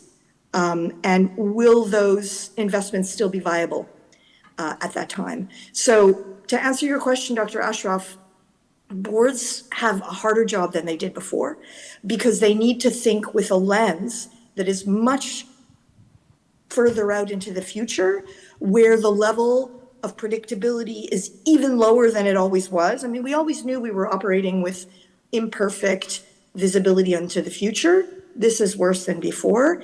And yet it is our legal responsibility to do so. Failure to do so is a failure in fulfilling our duties. So I think any board that is confronted with these types of challenges needs to take a deep breath and say, where are we today in relation to the range of challenges that my company faces in respect of climate change, in respect of the more operational issues of human rights and corruption and community engagement and so forth, in respect of pandemic risk, in respect of global trends that are, that can potentially both pose a risk to our business, but also open up unprecedented opportunities.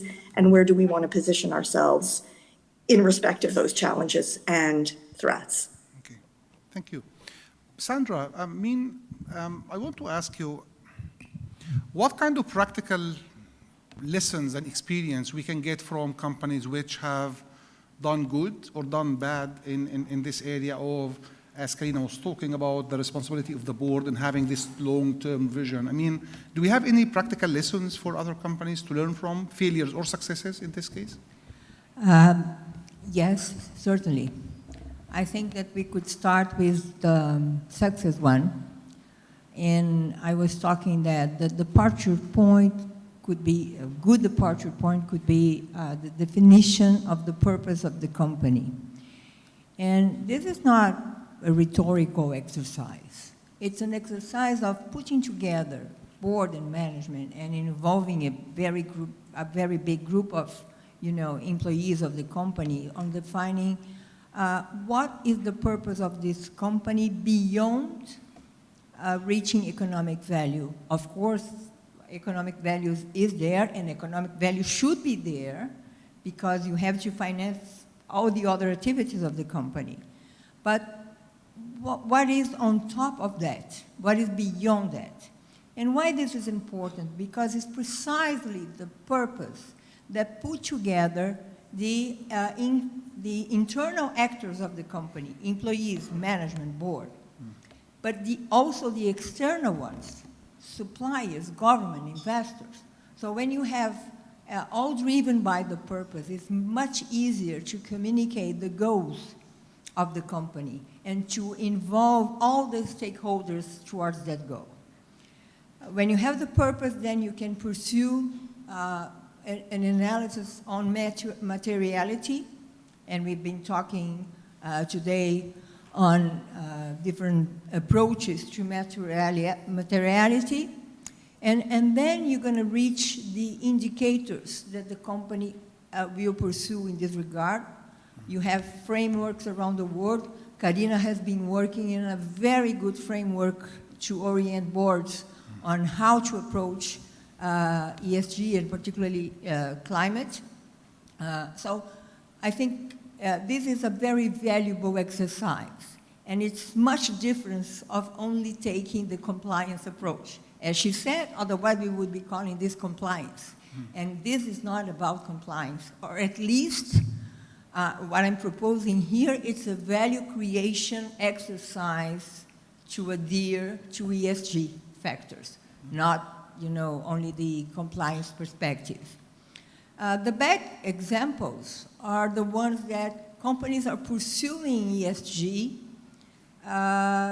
as a means to only, get a reputation on that.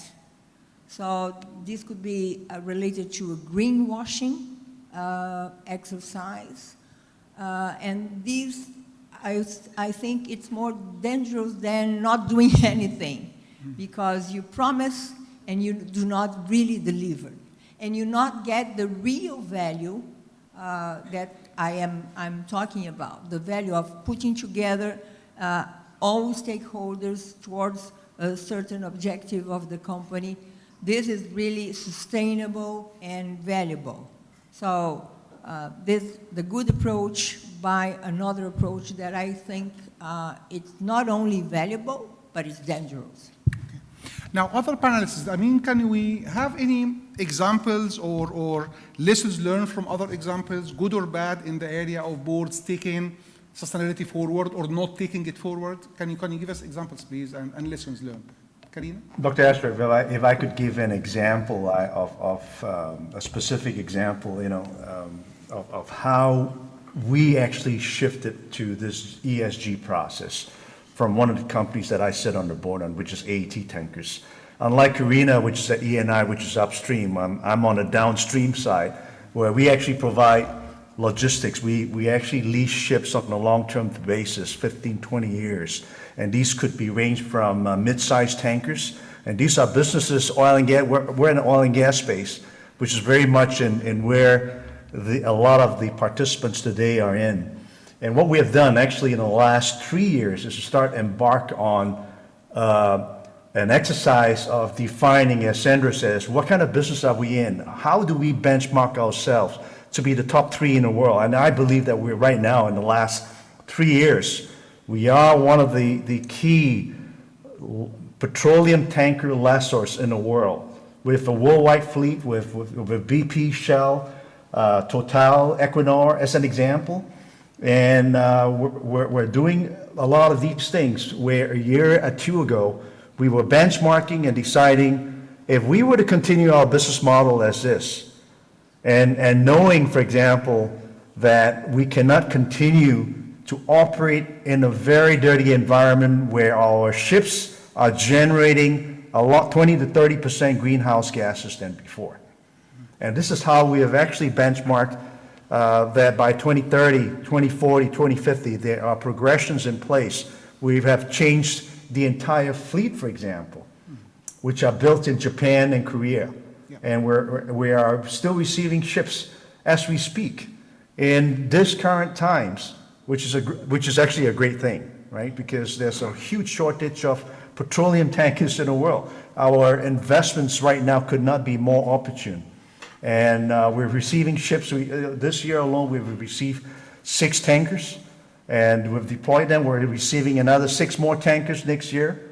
And despite, and we're in a wonderful cycle, simply because when you look at any asset class you're in right now, 30 to 40% increases for new assets. So these were orders that were made in the last 2 years. So on top of that, these ships are generating 20 to 30%. They use the dual fuel. They use LNG, for example, which is a much cleaner fuel than bunker fuel. And along with that, there are a number of things that we're doing. For example, ships that are no longer out, that would be out of the fleet, we will actually send them to shipyards that will dispose of them, and not send them to, for example, places like in northwestern India, where a lot of the ships have just been moored and banked down to the seas, and a lot of toxic gases are been done. So it's a responsibility to the environment as well, and also Anti-Slavery Act that we strictly adhere to. So these are things that, as a corporate culture, we've literally enforced. It's not just commercial, but as Sandra mentioned, defining who we are and what we want to be 10 years from now.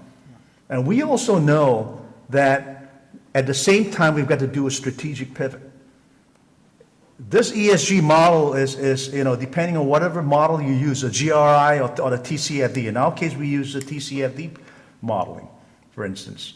and really guides us through a very comprehensive process about our strategy, about our metrics, and how we're going to drive down greenhouse emissions. So it's methodical, it's well thought out, and it's even thinks about the fact that by the end of the late 2030s, depending on which side of the economists or geographers that define that the end of crude oil, for example. So we are also at the same time thinking about pivoting our business to greener businesses, whether it's renewables or even the ability to go into green businesses. So two things are happening all at the same time. We're moving into a new direction, at the same time, also making sure that we are recouping our investments from this current business model. That's what I want to share, Dr. Ashraf, in terms of what we... Thank you. Karine, do you want to add anything to this? Please. Sure. I'll take the example of Eni, otherwise known as ENI. And going back to Sandra's point, the first question you ask yourself is, what business are you in? And we used to define ourselves as an oil and gas company. And 8 years ago when I joined the board, we began a discussion about what it was we actually were. If you think about it, people don't actually care whether what they get from us comes from a barrel or an electron. What they want and what we provide is heating and cooling and lighting and mobility and power. So we need to continue to provide those things. And in fact, we exist in a world where I think it's around 900 million people don't even have access to the basics, right? And we don't want to be in a dynamic where in order to deal with the climate crisis, we are depriving people who don't have access to energy to that access. So, so we define our corporate mission as delivering access to energy, but it needs to be sustainable, i.e. zero carbon, and affordable. And how do we get there? Well, when you are operating a gigantic supertanker, as we do, it's not something that you can do overnight, but you need to sort of plot your journey. And in our case, it starts with, given that we have a bunch of physicists and chemists and other scientists on board, recognizing that we collectively as a species, as a planet, have a given carbon budget, and we as any have to exist within the limits of our carbon budget, which has to shrink every year to get to zero by 2050, hopefully even earlier. And so how do we do that? It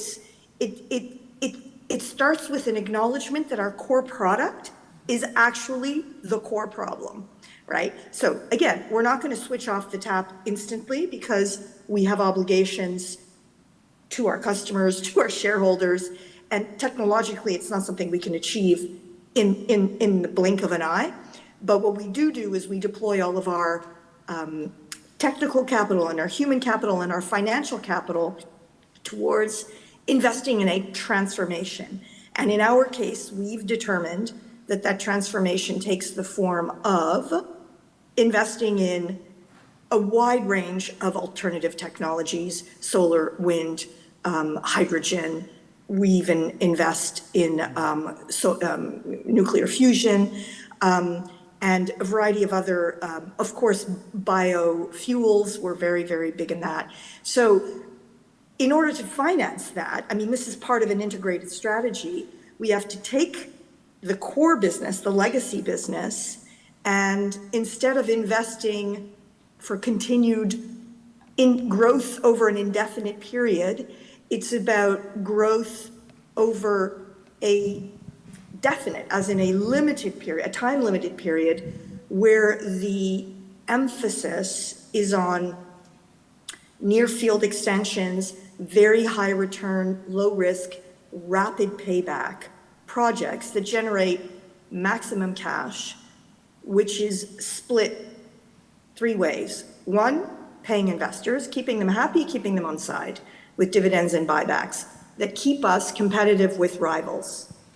Two, investing in the green investments, which are extremely capital hungry because we want to grow that very, very quickly, increasing our installed capacity in renewables, increasing our capacity in biorefining, expanding vertically to secure feedstock of oil seeds, in our case, that do not compete with food, because when you grow the biofuel business, you immediately bump up against a supply issue. There's inadequate supply of sustainable feedstocks. So we have gone out there to create new feedstocks. We've become, in fact, an agricultural company, and we partner with agricultural cooperatives in various 8 African countries to produce oilseeds.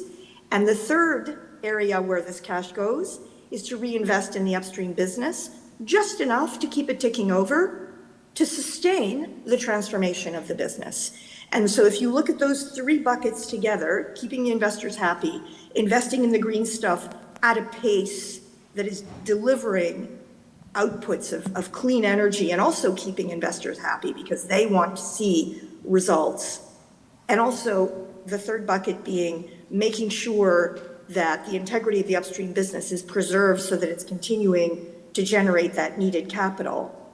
That's the model of transformation of the business. We can't, as I said, we can't just shut down. I mean, some of our peers have made the decision, and I think it's an entirely valid one, that they do not possess the skill sets to embark on a completely new business. It's a big risk. Investors may not back them in that choice. And so for them, the choice is basically to coast to eventual closure. That is also a perfectly valid strategy, so long as others out there are also producing replacement supplies of energy, because the world needs energy. What we can't have, though, and unfortunately there are a lot of producers out there, we cannot have people who just continue business as usual, producing and increasing production with no regard whatsoever for the fact that in doing so, we are creating an ecosystem in which we cannot, as a species, and by the way, as business people, survive and continue to deliver wealth to our shareholders and stakeholders. So we have to acknowledge that the environment in which we operate is deeply compromised, and we need to change who we are in order to protect that environment and continue to thrive as businesses and, by the way, as a species. So that is, I think, the most ambitious example that I personally have participated in a board where we started with something that was, fundamentally unsustainable. I mean, you could say that it was operationally aligned with best practice, but we were marching towards, extinction. We were the world's best producer of buggy whips. And, buggy whips are not a viable business anymore, nor are Polaroid cameras. And we didn't want to go down that route. So we're taking the skills we have to become something different. Thank you. Now, Sandra, one of, in the first session we discussed regulations and sustainability. Now, in some cases, you might operate or be a board member in a company where regulations don't really focus that much on most of these area of sustainability, environment, and social, and so on. And it might be challenging that you talk to the investors, the shareholders, and trying to convince them of lots of things which might cost them money or profits while regulations are not asking for this. I mean, how can you handle situations if you are a board member in a company where regulation does not require any of that stuff? How can you handle this, or requires the minimum, if you like? To handle the pressure of investors? Yeah, I mean, how can you really go on the sustainability route if the regulations are not requiring to do that, and the shareholders might not be really that much interested in sustainability anyways? There is, in a certain degree, the market is evolving in all geographies. So you're going to find very mature models, as we heard from the investors before, where investors are engaging, regulators are, looking for practices in companies, and there are other regions where this is just starting. So certain regions are in the awareness phase. And in other markets, you are in much more mature phases where, as Paul Lee was saying, if I'm not wrong, he say, you cannot ask companies in more mature markets that you would ask for more mature markets the same practices for regions where this is just kicking off. So, but I think that it's important that to consider that this is not driven only to access capital, or even as Karina was saying, making investors happy, because there are certain places where the cost of capital is not a so pressure issue as in others. So in many jurisdictions, family-owned, controlling owners are very happy with the cost of their capital, and capital is not an issue. But in this situation, and talking about family-owned groups, family-owned companies, where you don't have an issue with capital, I think it's rare, but it exists. But you have to be concerned in regards to the future of this wealth creation for the family purposes. There will be a second, third, fourth generation to come, and you have to provide wealth to the generations coming. So you want your business to endure through time. And for that, you have to be open to the transformation of your business, as Karina was mentioning, not only because it's a good citizenship to do, but because you have to be, valuable throughout the years. So I think that there are many drivers to the boards to be alert about, and the pressure of regulators, the pressure for investors, but there is the pressure from, within the family groups, within the company, how you're going to survive to new business coming on. I mean, let's consider even startups and scale-ups, very modern and new ones, now are being in positions to be incumbent business, being challenged by new startups and scale-ups. So it's tough being in the business life recently. So you have to be always open to innovation to transform the business. So transform because of new business models are showing up, or because you have pressures like climate, for instance. You may say, no, I'm in a business that is not, my business is not affected too much by climate. Okay, and what about in the near future? What will be the impact of climate in your business? But not only in your business, in your employees, in your suppliers, and so on. So I don't think this is a matter of if you do, it's a matter of when you do. And I would say you should hurry up, because time is of the essence. Colin, I wanted to ask you, what kind of technologies are we investing in, or companies investing in, and how is this affecting sustainability? Because people think that technology is okay, it's good. When you invest in technology, this is good for sustainability and so on. That's the assumption. Can you tell us, please, your experience in this? Great question, Dr. Ashraf. Karina and I in one of the dirtiest industries, which is oil and gas, and especially for me, being in the maritime side of it, where we ship oil all over the world. And for the last 200 years, think about this. All ships have been using, we started out with steamships traversing the oceans, and now we use modern technology, and even with modern technology, we use bunker fuel, which is really, the worst and dirtiest fuel in the world to power the ships. So what we've done 3 years ago is to really, when we look at, we know we cannot continue the model as this in terms of our sustainability, in terms of our operating. If we really want to be the top 3 companies in the world, we've got to do a lot better in terms of our focus on the environment. And this is where we did two things. And I mentioned earlier about the fleet renewal, but the fleet renewal is not simply buying new ships.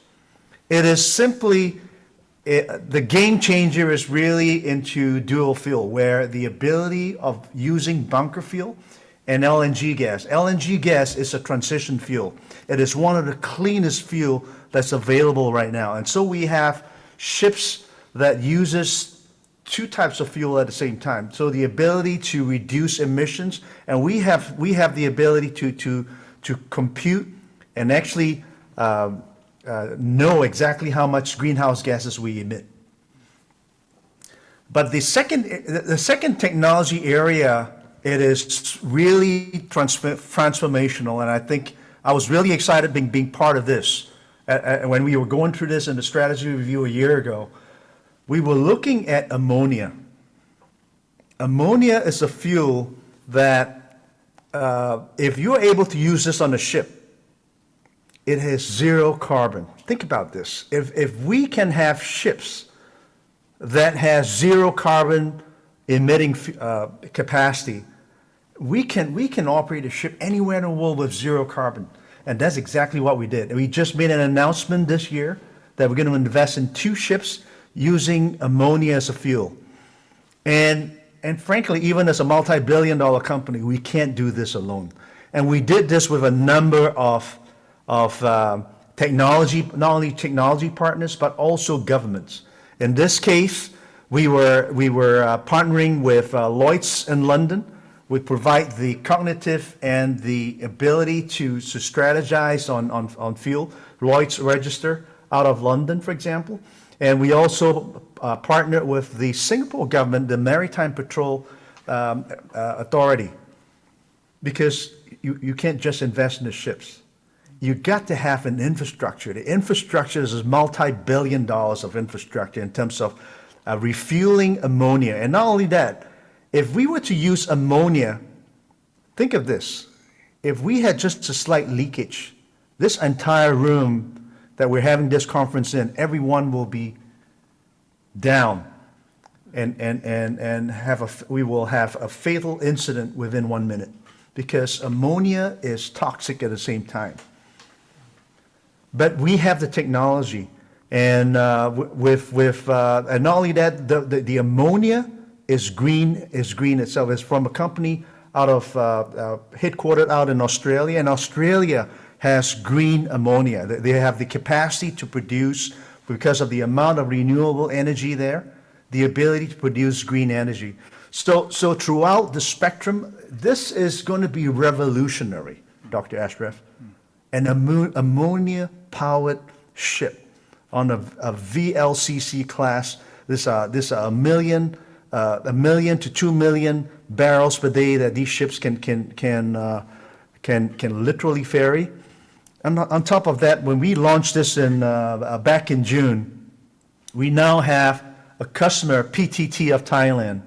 PTT Thailand, they came in and they wanted the same technology, but for mid-sized tankers, because they operate in the Gulf and the South China Sea area. So this will have the ability now to launch 4 ships. And we will have a European partner to be announced soon in Europe, because you can't operate the ship from Singapore and then on to the Middle East, but ultimately to Europe.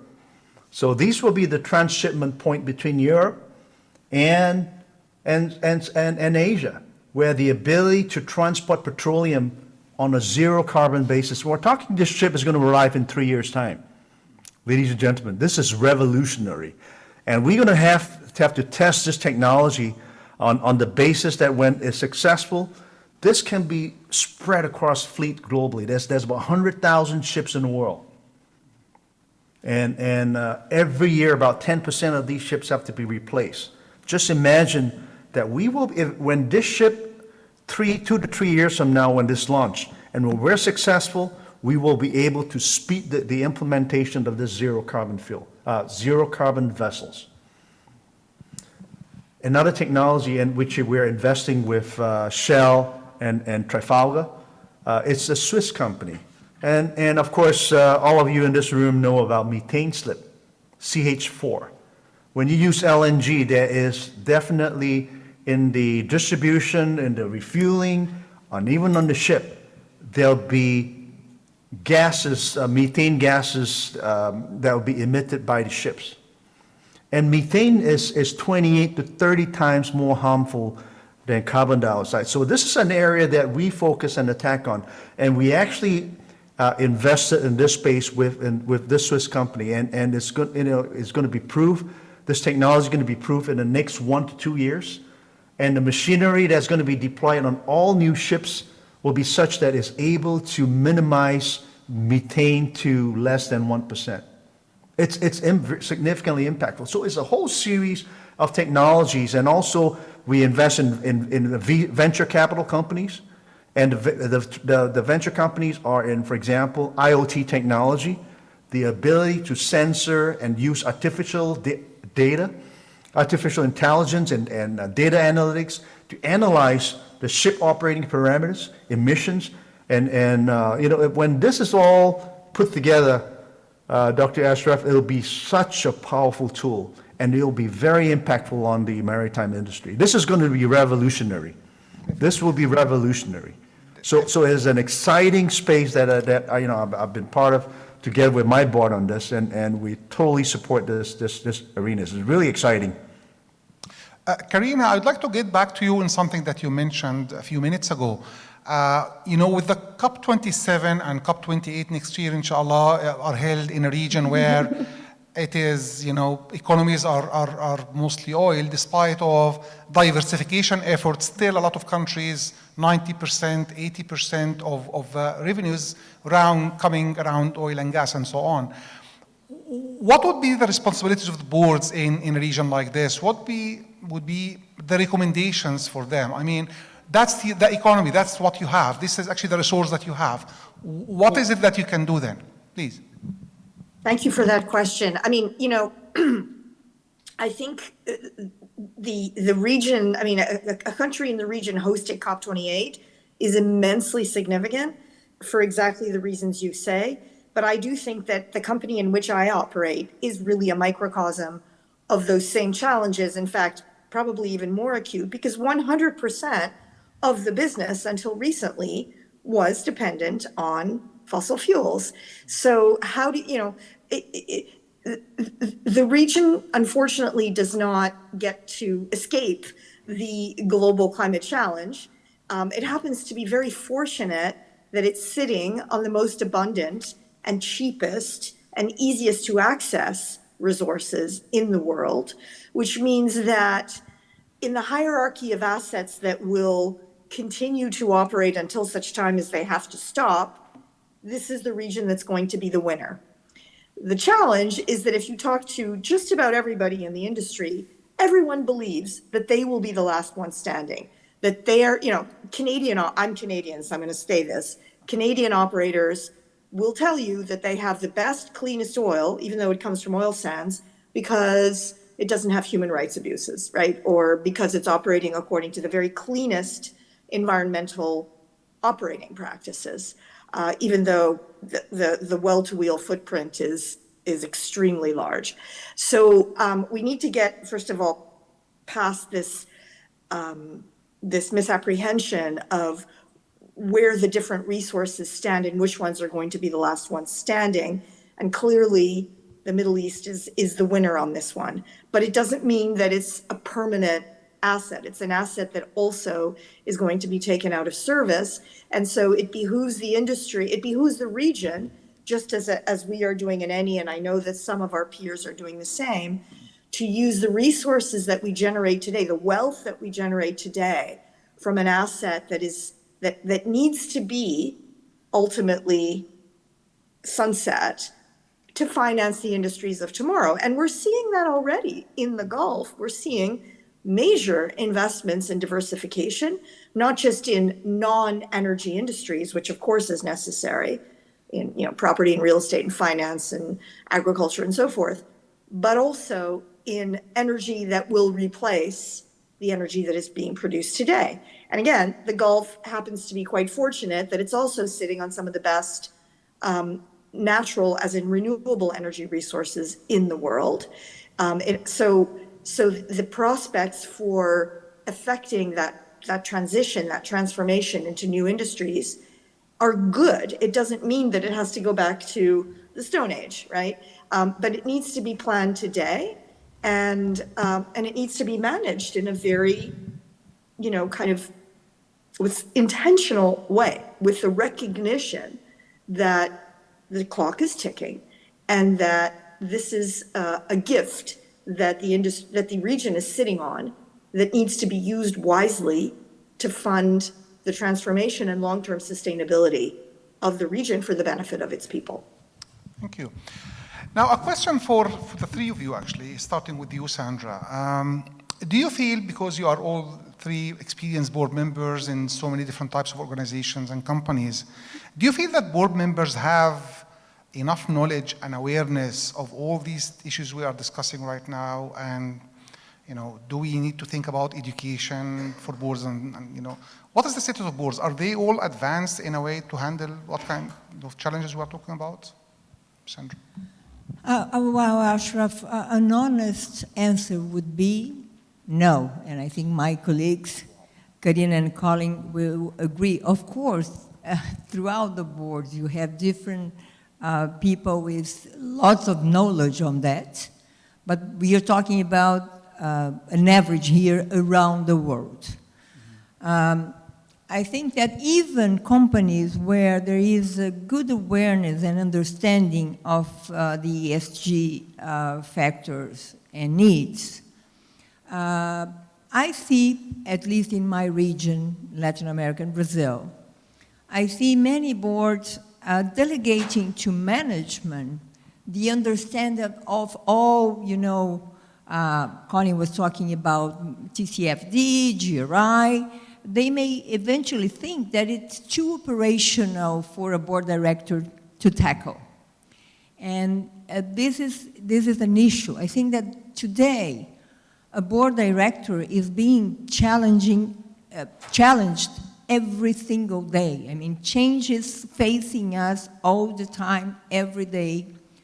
Crises, risks are a permanent thing. I'm going to use a very used expression that I don't like, but it's the new normal of a board director, living in constant challenging mode. So all the directors, even the more senior, experienced, and knowledgeable in all the aspects, including ESG, have to update themselves constantly. I try to do so. Every year I try to do, and I have chosen to focus my attention recently on two specific approaches that I find interesting as a perspective of a board director. ESG. I recently got an accreditation on ESG for board directors. And second, innovation. So every single year I try to do a program, normally abroad, on what is challenging boards in regards to innovation, technology, and I'm not talking about only IT, I'm talking about automation of business and everything. Colin was so excited talking about the technologies that will transform the business, the extraction business as we know it, and not oil and gas, mining and everything. So also the pursuit of good environment and social practices in a company comes from the use of technology. For instance, in mining, you have certain minerals that are transitioning minerals to, the transition energy that is necessary. So I would say board directors, although as knowledgeable as they can be, it's a life learning process. And you have to increase your study, every single day to try to learn things, to make a program. And of course, Hawkamah has these important programs on training board of directors and board secretaries, which is very, very useful. And on top of that, another thing that was mentioned today was board evaluation. Because with the board evaluation process, you may understand the better matrix composition for your board, and this will highlight the competencies that you have to bring on board to face new realities and the new challenges that your business is facing. And for the individual, it's also very valuable because you're going to hear from your peers that eventually you can improve your knowledge in this aspect or in that specific thing. So I would say that learning, training all the time, and understanding what the board evaluation brings to you as a director are 2 points that one board director should pursue. It's interesting, actually, somebody with your experience and board knowledge. And Sandra, actually, she used to be the head of the Brazilian Corporate Governance Institute, which is the most successful one globally. But she's still talking about education and taking certification after all that experience. So that's really, really quite interesting. I really cherish and that. you were never ready. Yeah. If you were a good learner, you were never ready. You're right.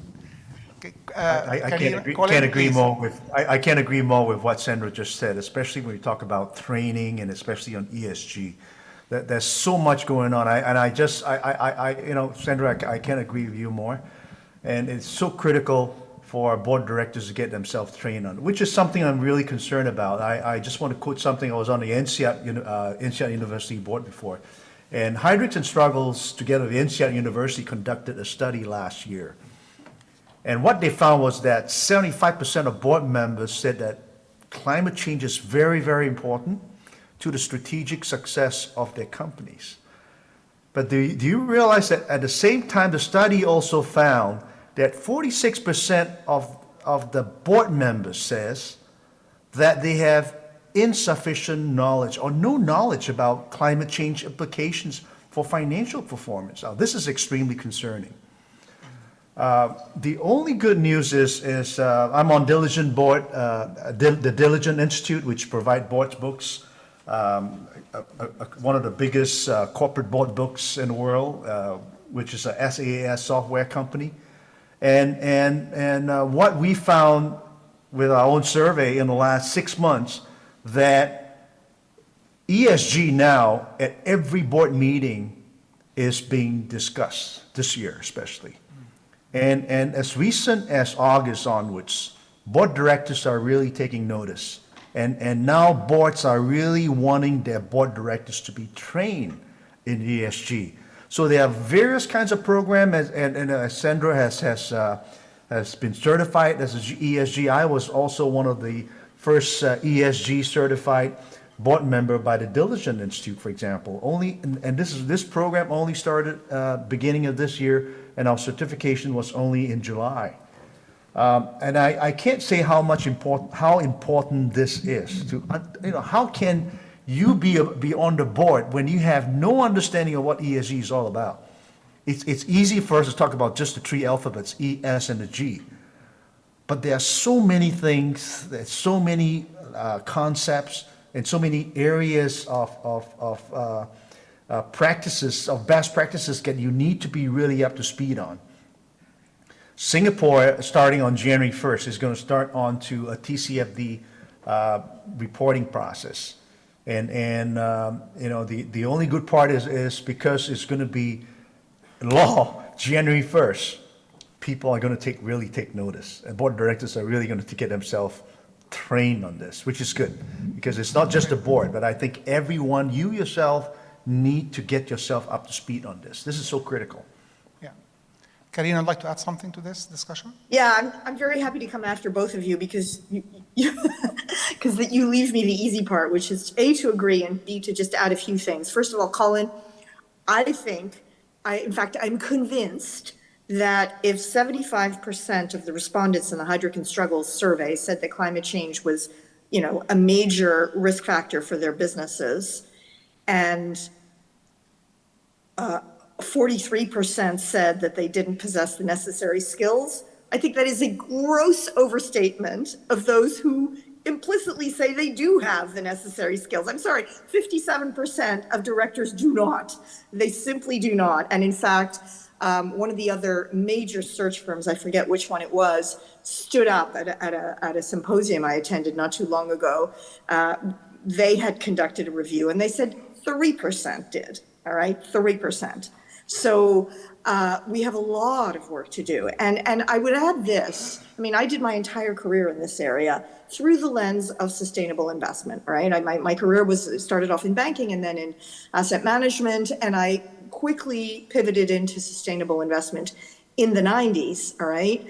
When I landed on the board of an oil major, by the way, nominated by the investors who wanted somebody with that skill set, I personally, despite having been a practitioner, was overwhelmed with the complexity of what was necessary. I had no idea how to go about incorporating a climate lens into our strategic decision making. And I fumbled around and I spoke to everybody I knew, you know, how do people do this? Is there a guidance book somewhere? There was nothing.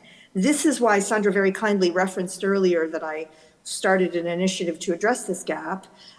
This is why I basically sat down with the World Economic Forum. We created something called the Climate Governance Initiative, which is a program to enable board directors to gain the skills that they need in climate change, which sounds like a very specialist area, but it actually encompasses everything from scenarios to risk management, to strategic planning, to remuneration, to human capital, to stakeholder engagement, to biodiversity and water. I mean, when you think about it, climate change is a multifaceted issue that underpins certainly every aspect of board decision-making, but also it cuts across many, many aspects of corporate strategy. And, you know, we're developing a training program, in fact, with Sandra's former organization, IBGC, the Brazilian Institute of Corporate Governance in Brazil, but we're in 50 countries now. And just last week I was in Sharm el-Sheikh to announce the creation of our Egyptian chapter, and we will be launching a UAE chapter well in time for COP28, I hope. I mean, I'm counting on all of you. But the idea is to bring these skills in a way that is accessible and practical and just familiar and usable for directors so that they can go into the boardroom armed with the tools that they need to make a capable, effective argument to their peers to say, all right, guys, this is how it's done. Here's some guidance on audit. Here's some guidance on risk. Here's some guidance on remuneration. This is how scenarios work, and this is how we need to use them in our business so that we can really lift our game and get some accurate statistics, because I'm quite stunned that only 43% of directors admitted to not knowing. I think that tells you something about the self-belief that directors have. And can I add something that, because you mentioned remuneration, and I think that's crucial to understand if the board is really doing the role that it's expected to do, is when you analyze if the compensation policy and the remuneration program of the company encompasses ESG factors. Because if you don't, I mean, first of all, I don't like to call ESG strategy. I will be very happy when we just simply call strategy. And the strategy embeds ESG, right? So when we get there, we're going to be fine. But I think we are going to get there when we include in the goals of your strategy ESG goals. And this is also included in the remuneration of the executives. To this day, it's very common, and I'm talking internationally and for emerging countries, to have only economic and production elements on the remuneration of the executives. So if you don't use the other intangible value creation that you are intended in your strategy, if you don't include it in remuneration, how can you ensure that the executives are going to follow your objectives, your goals?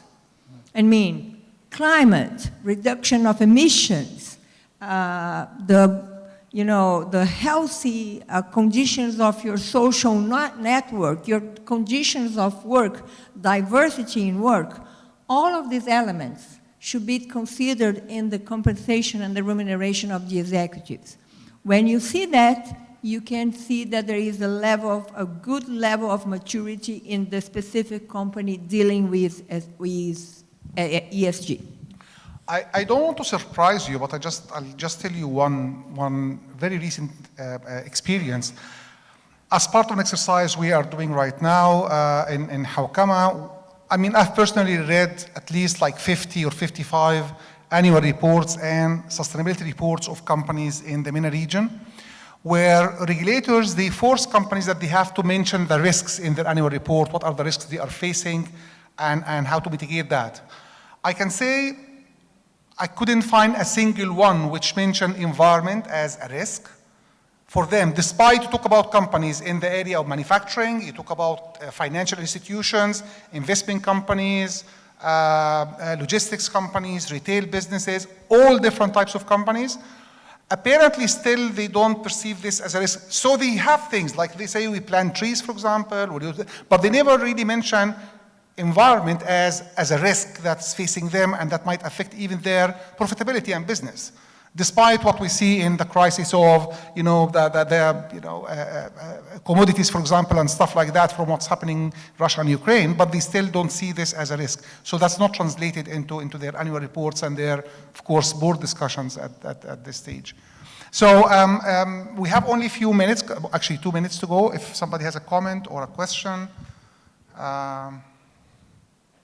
Okay, people are tired. I know it's been a long day. So would the panelists would like to say a final word before we leave, or you feel okay like this? Everything is fine, please?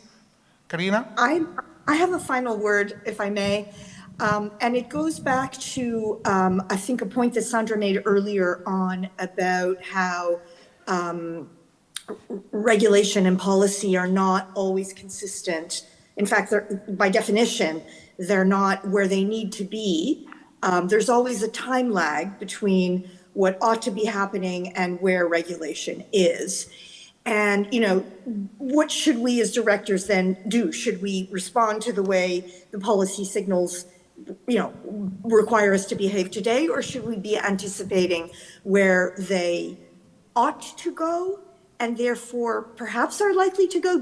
Will they or won't they move in the direction that they should? And I'm thinking in particular in the case of climate change. Now, fast forward to what's happened in the United States, where around a dozen years ago, there was a big push in the private equity industry to put literally billions of dollars into packages of coal-fired power plants, because it was very profitable and there was an opportunity.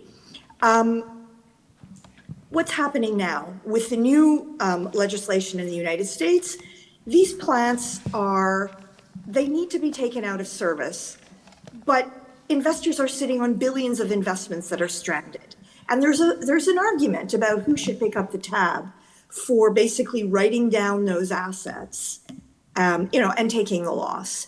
And, if we were in Vietnam or in Mozambique, we might say, well, it's the responsibility of the taxpayer or the international taxpayer to subsidize this transition. If we're sitting in Iowa or Idaho or any of these places where these coal-fired power plants are located, my only question is, what were the boards thinking a dozen years ago when they were authorizing the deployment of this capital? Everybody knew about the science of climate change, and yet everybody persisted in thinking that policy would not catch up fast enough, and there was a nice big long window in which we could continue to make very good returns. Well, that bet has proven wrong, and we need to think of ourselves now today in the boardroom, asking ourselves, which bets are we taking today that are going to be proven wrong because we believed that policy would not catch up with science. And should we then be a step ahead of policy and protect our business, make it resilient, give ourselves exit options so that we don't sit on multi-billion-dollar losses because of decisions that were made at a time when it looked like the right thing to do. So I want to leave you with that thinking because, I mean, every day of the week, I ask myself that question. Great statement, thank you. Colin, Well, would you like to add something, please? Yeah. I want to leave with this thought for the conference. I just learned a new word this week called climate doomism. Climate doomism is about the psychology that, we're way beyond, we're on our way to hell because of this inability to manage our greenhouse gases emission. But what I'm really excited about is the fact that I see a lot of hope in that we've got people like you and I, sitting on boards, and we've got the responsibility to make a change. There's responsibility to make an impact on the world, and in whatever industry you're in. I mean, as I mentioned about my early example about my board, about what we did, because if we're able to get this technology working, this is going to be revolutionary since Industrial Revolution to emit zero, to have zero emission vehicles. So I think that all of us have that responsibility, the responsibility of creating a legacy, of creating a much better world with zero emissions by 2050. Mm-hmm. So with that, I pass it back to you, Dr. Ashraf. Thank you, Colin. Well, on top of what my panel colleagues mentioned, and I think that I would like to invite all board directors that are listening to us today, that our panel is how boards could monitor ESG implementation, right? But I invite you all to think as how can you as a board director can be a source of inspiration for management and the whole firm towards this transformation that Colin was mentioning. We have the responsibility to make the change. In boards, we are, in the top of the decision-making process. We can monitor, we have many responsibilities, but I think on top of that, beyond that, we can be a source of inspiration towards this path of a better world that we really can transform. And to transform, you really need to, first of all, have a vision that you, the board, the company, the management can really embrace this transformation of the world to provide a better world and a better society. So I invite all board directors to also be a source of inspiration for a better world through better companies. Thank you so much. I mean, that was really excellent closure for the session. I'd like to thank the panelists for their time and their valuable contributions. So thank you so much. Thank you. Thank you. Thank you. And now I can invite Chris Hodge and YT Mac to the stage for a quick recap of the day, and then we can go home. Thank you for staying with us.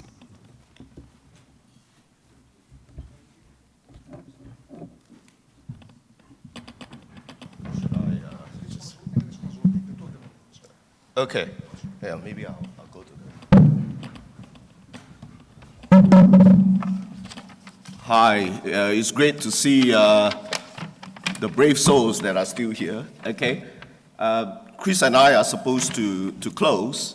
It's kind of like you go to a concert, right? You have an opening act and a main act. I'm kind of the opening act to the closing act. Okay, so I'm just going to reflect on a few things, but not, the moderators have kind of summarized the sessions pretty well. But I want to kind of talk about three main points from my perspective in terms of governance and sustainability. One is the better integration of stakeholder interests into and sustainability considerations into corporate governance code. So I'm kind of reflecting on, when I was in Singapore sitting on the first corporate governance committee, that was way back in 2000.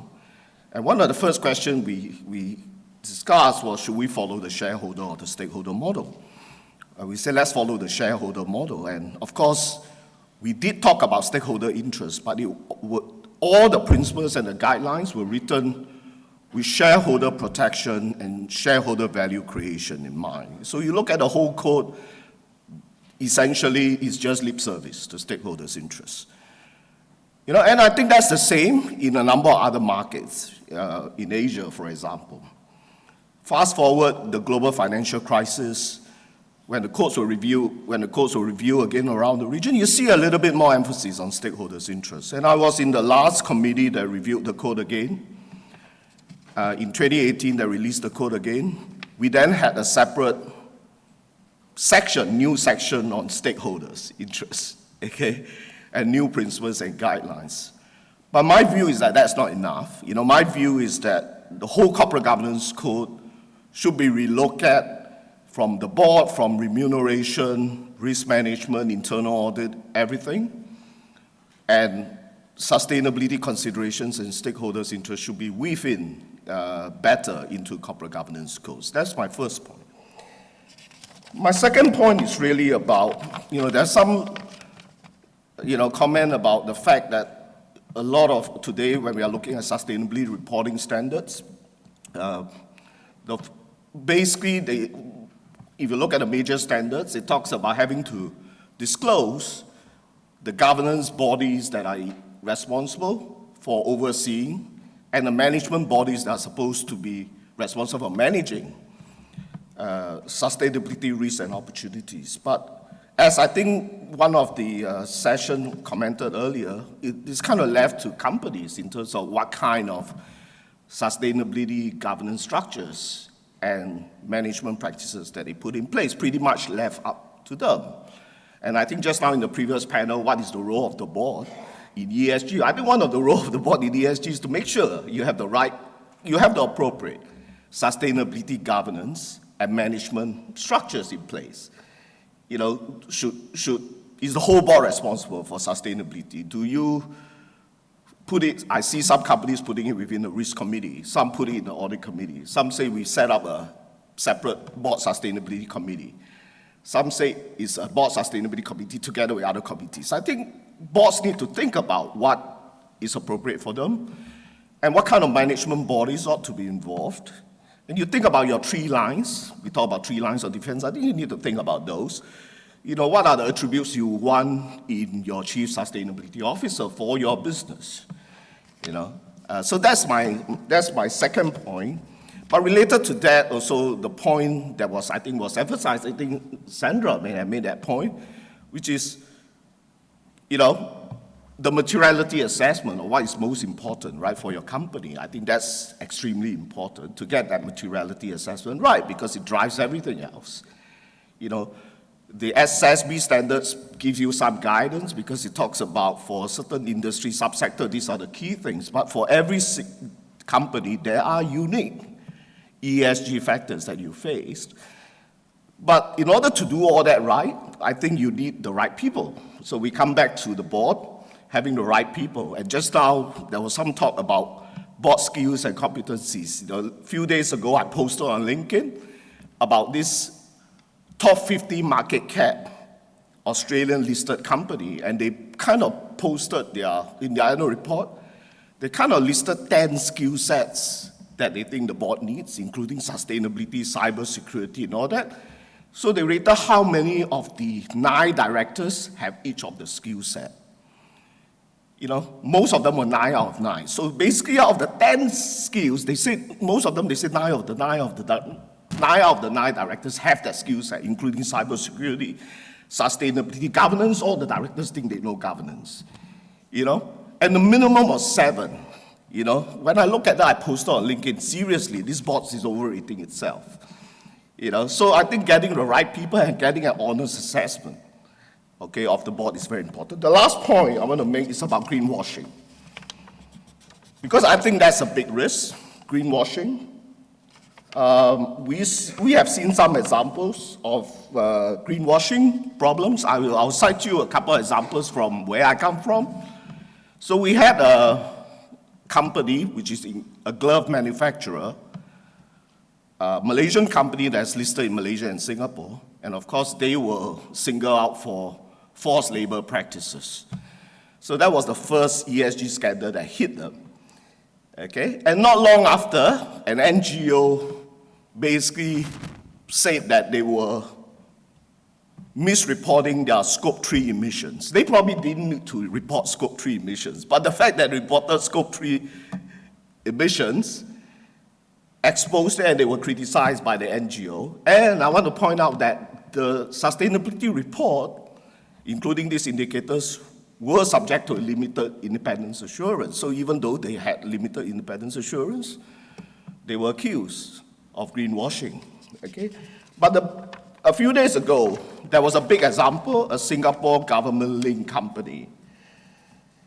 And it's all over the news. You know, you go and read Bloomberg, Financial Times, Reuters, okay, the company is mentioned. So what this company did, it had 2 coal-fired plants in India. It sold off to a group of investors in Oman, okay? And the way they structured the deal was they had a deferred payment note for 15 years, extendable to up to 24 years. And after 24 years, they can waive all the payments, okay? And they had a technical advisory agreement. Under the agreement, they provide support, technical advice, and basically they still have operational influence and basically retain most of the liabilities. The employees were all exactly the same. Okay, and why did they do that? Because as a result of flogging those assets off, kind of flogging in quotes, they were able to reduce their GHG intensity rate by 38%. And by doing that, they were able to avoid a 25% basis point increase, okay, in the interest rate for their sustainability-linked bonds. Okay, a company and everybody is now saying that they are greenwashing. Okay, this company, from now on, I think everything it does will be subject to close scrutiny because he's just been called out. And I was quoted in Financial Times. I said, this is financial engineering. Actually, it's not financial. It's almost like emission engineering. Okay. So with that, I'll let Chris take over. I don't know whether he's going to sing for you. You know, to. Okay. Thank you.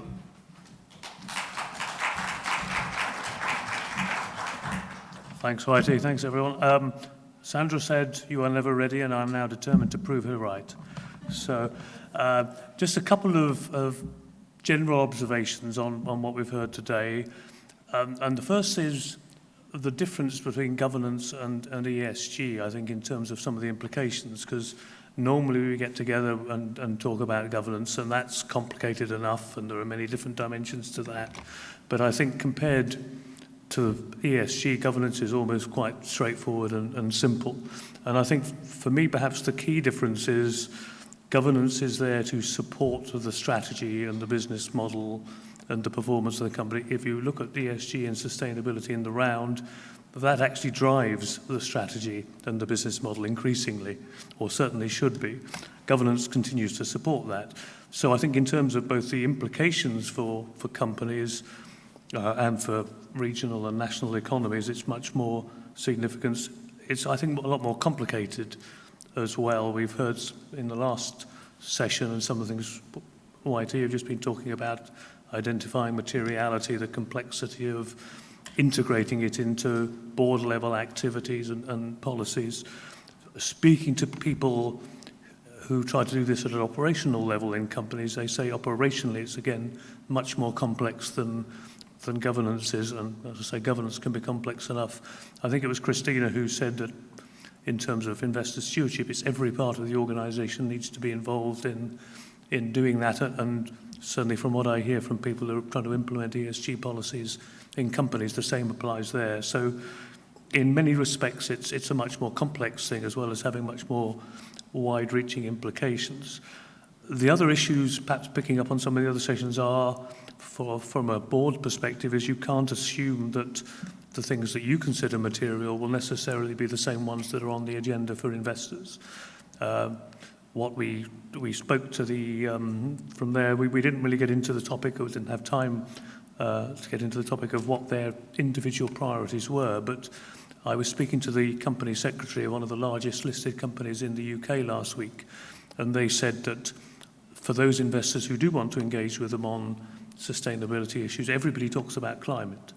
But after that, everybody has a different social or environmental issue that they consider to be their priority, whether that's driven by the makeup of their portfolio, whether it's driven by their clients' preferences. And I think it was, Sandra, you were talking about Generation Z and how that will change the way investors think about these issues. So the company's being bombarded by a number of different priorities that they need to try and manage and engage with. And for regulators, as we heard in the first session, they'll be thinking about things that are important to the national or the regional or the global economy as much as they will, which may match with your company or may not. So boards need to be thinking not just about what's material for you, but also trying to keep up with global developments, engaging with shareholders to understand where they're coming from as well. And as was said, entering into a dialogue to try to, at the very least, manage those expectations. I think the other thing that follows on from that the only other real point I had was that there's a huge amount of uncertainty at the moment, and it seems to apply to all bits of the ecosystem. Stephen mentioned, I think, the three main bodies: regulators and standard setters, boards and investors at the beginning, and I think all of them are currently learning on the job still. I won't repeat what we've been hearing about boards. Investors, I've recently done some work with the International Corporate Governance Network, which George, who chaired the first session, works with, about how investors integrate ESG and sustainability into their mandates and so on. And some, like the ones we heard from today, are quite advanced. Many are really struggling with the practicalities of how you build ESG and criteria into the portfolio and then into the individual mandates that they have with their managers.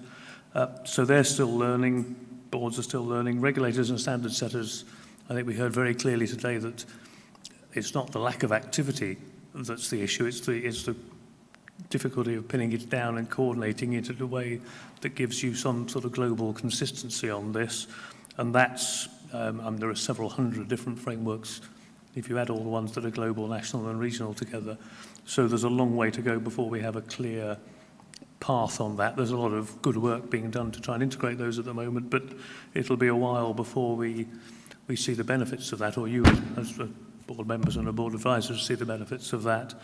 And the final area, which was touched on at various points, I think, is the data quality. There is a lot of work to be done before boards and investors can be sure that they're getting the sort of data that they can rely on to make very significant investment decisions. Again, in a slightly different context, we've been looking recently at the activities of rating agencies who produce ESG ratings for companies. And with one or two exceptions, the basis on which they do that, the methodology they use, is extremely opaque.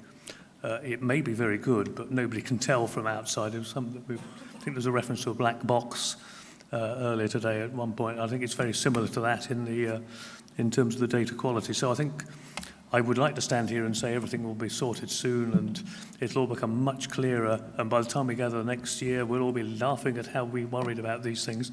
I think it's going to be an uncertain and challenging environment for everybody in this for the foreseeable future. And then the only very final thing I wanted to say, which was a much less inspiring version of Sandra's closing remarks, which I thought would ideally have been the final message for the conference, because I think that's the real message that people need to take away, is if you as companies have an opportunity to engage with investors, regulators and standard setters in this, please do so. I used to be a regulator myself, and I can tell you that the only things I ever got close to getting a right decision on were ones where I sat down with the companies and they took me through the practical implications of what some of the decisions and we were having to think were. And as I said, standards are changing, rules are being introduced all the time, investors' thinking is developing. Please, if you do get the opportunity, try and sit down and inform that, because you a much better outcome for all parties concerned. And in this area, sustainability, it's in everybody's interest that we get these things right. So I shall finish there, and I think we hand back to Dr. Ashraf for final words. Is that correct?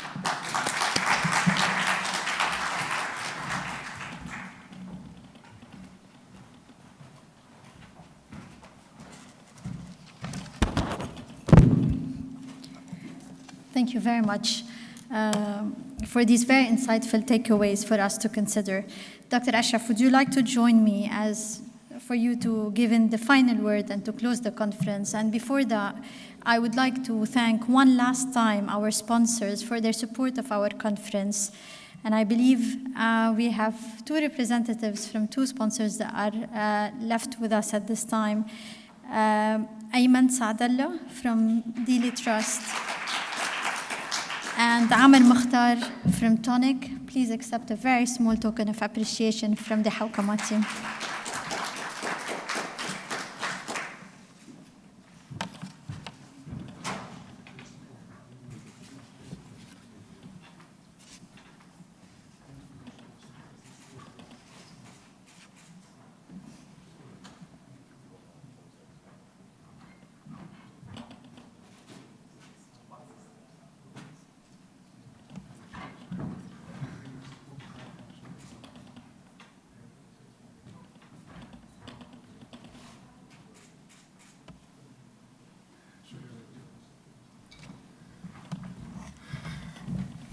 Okay, thank you so much.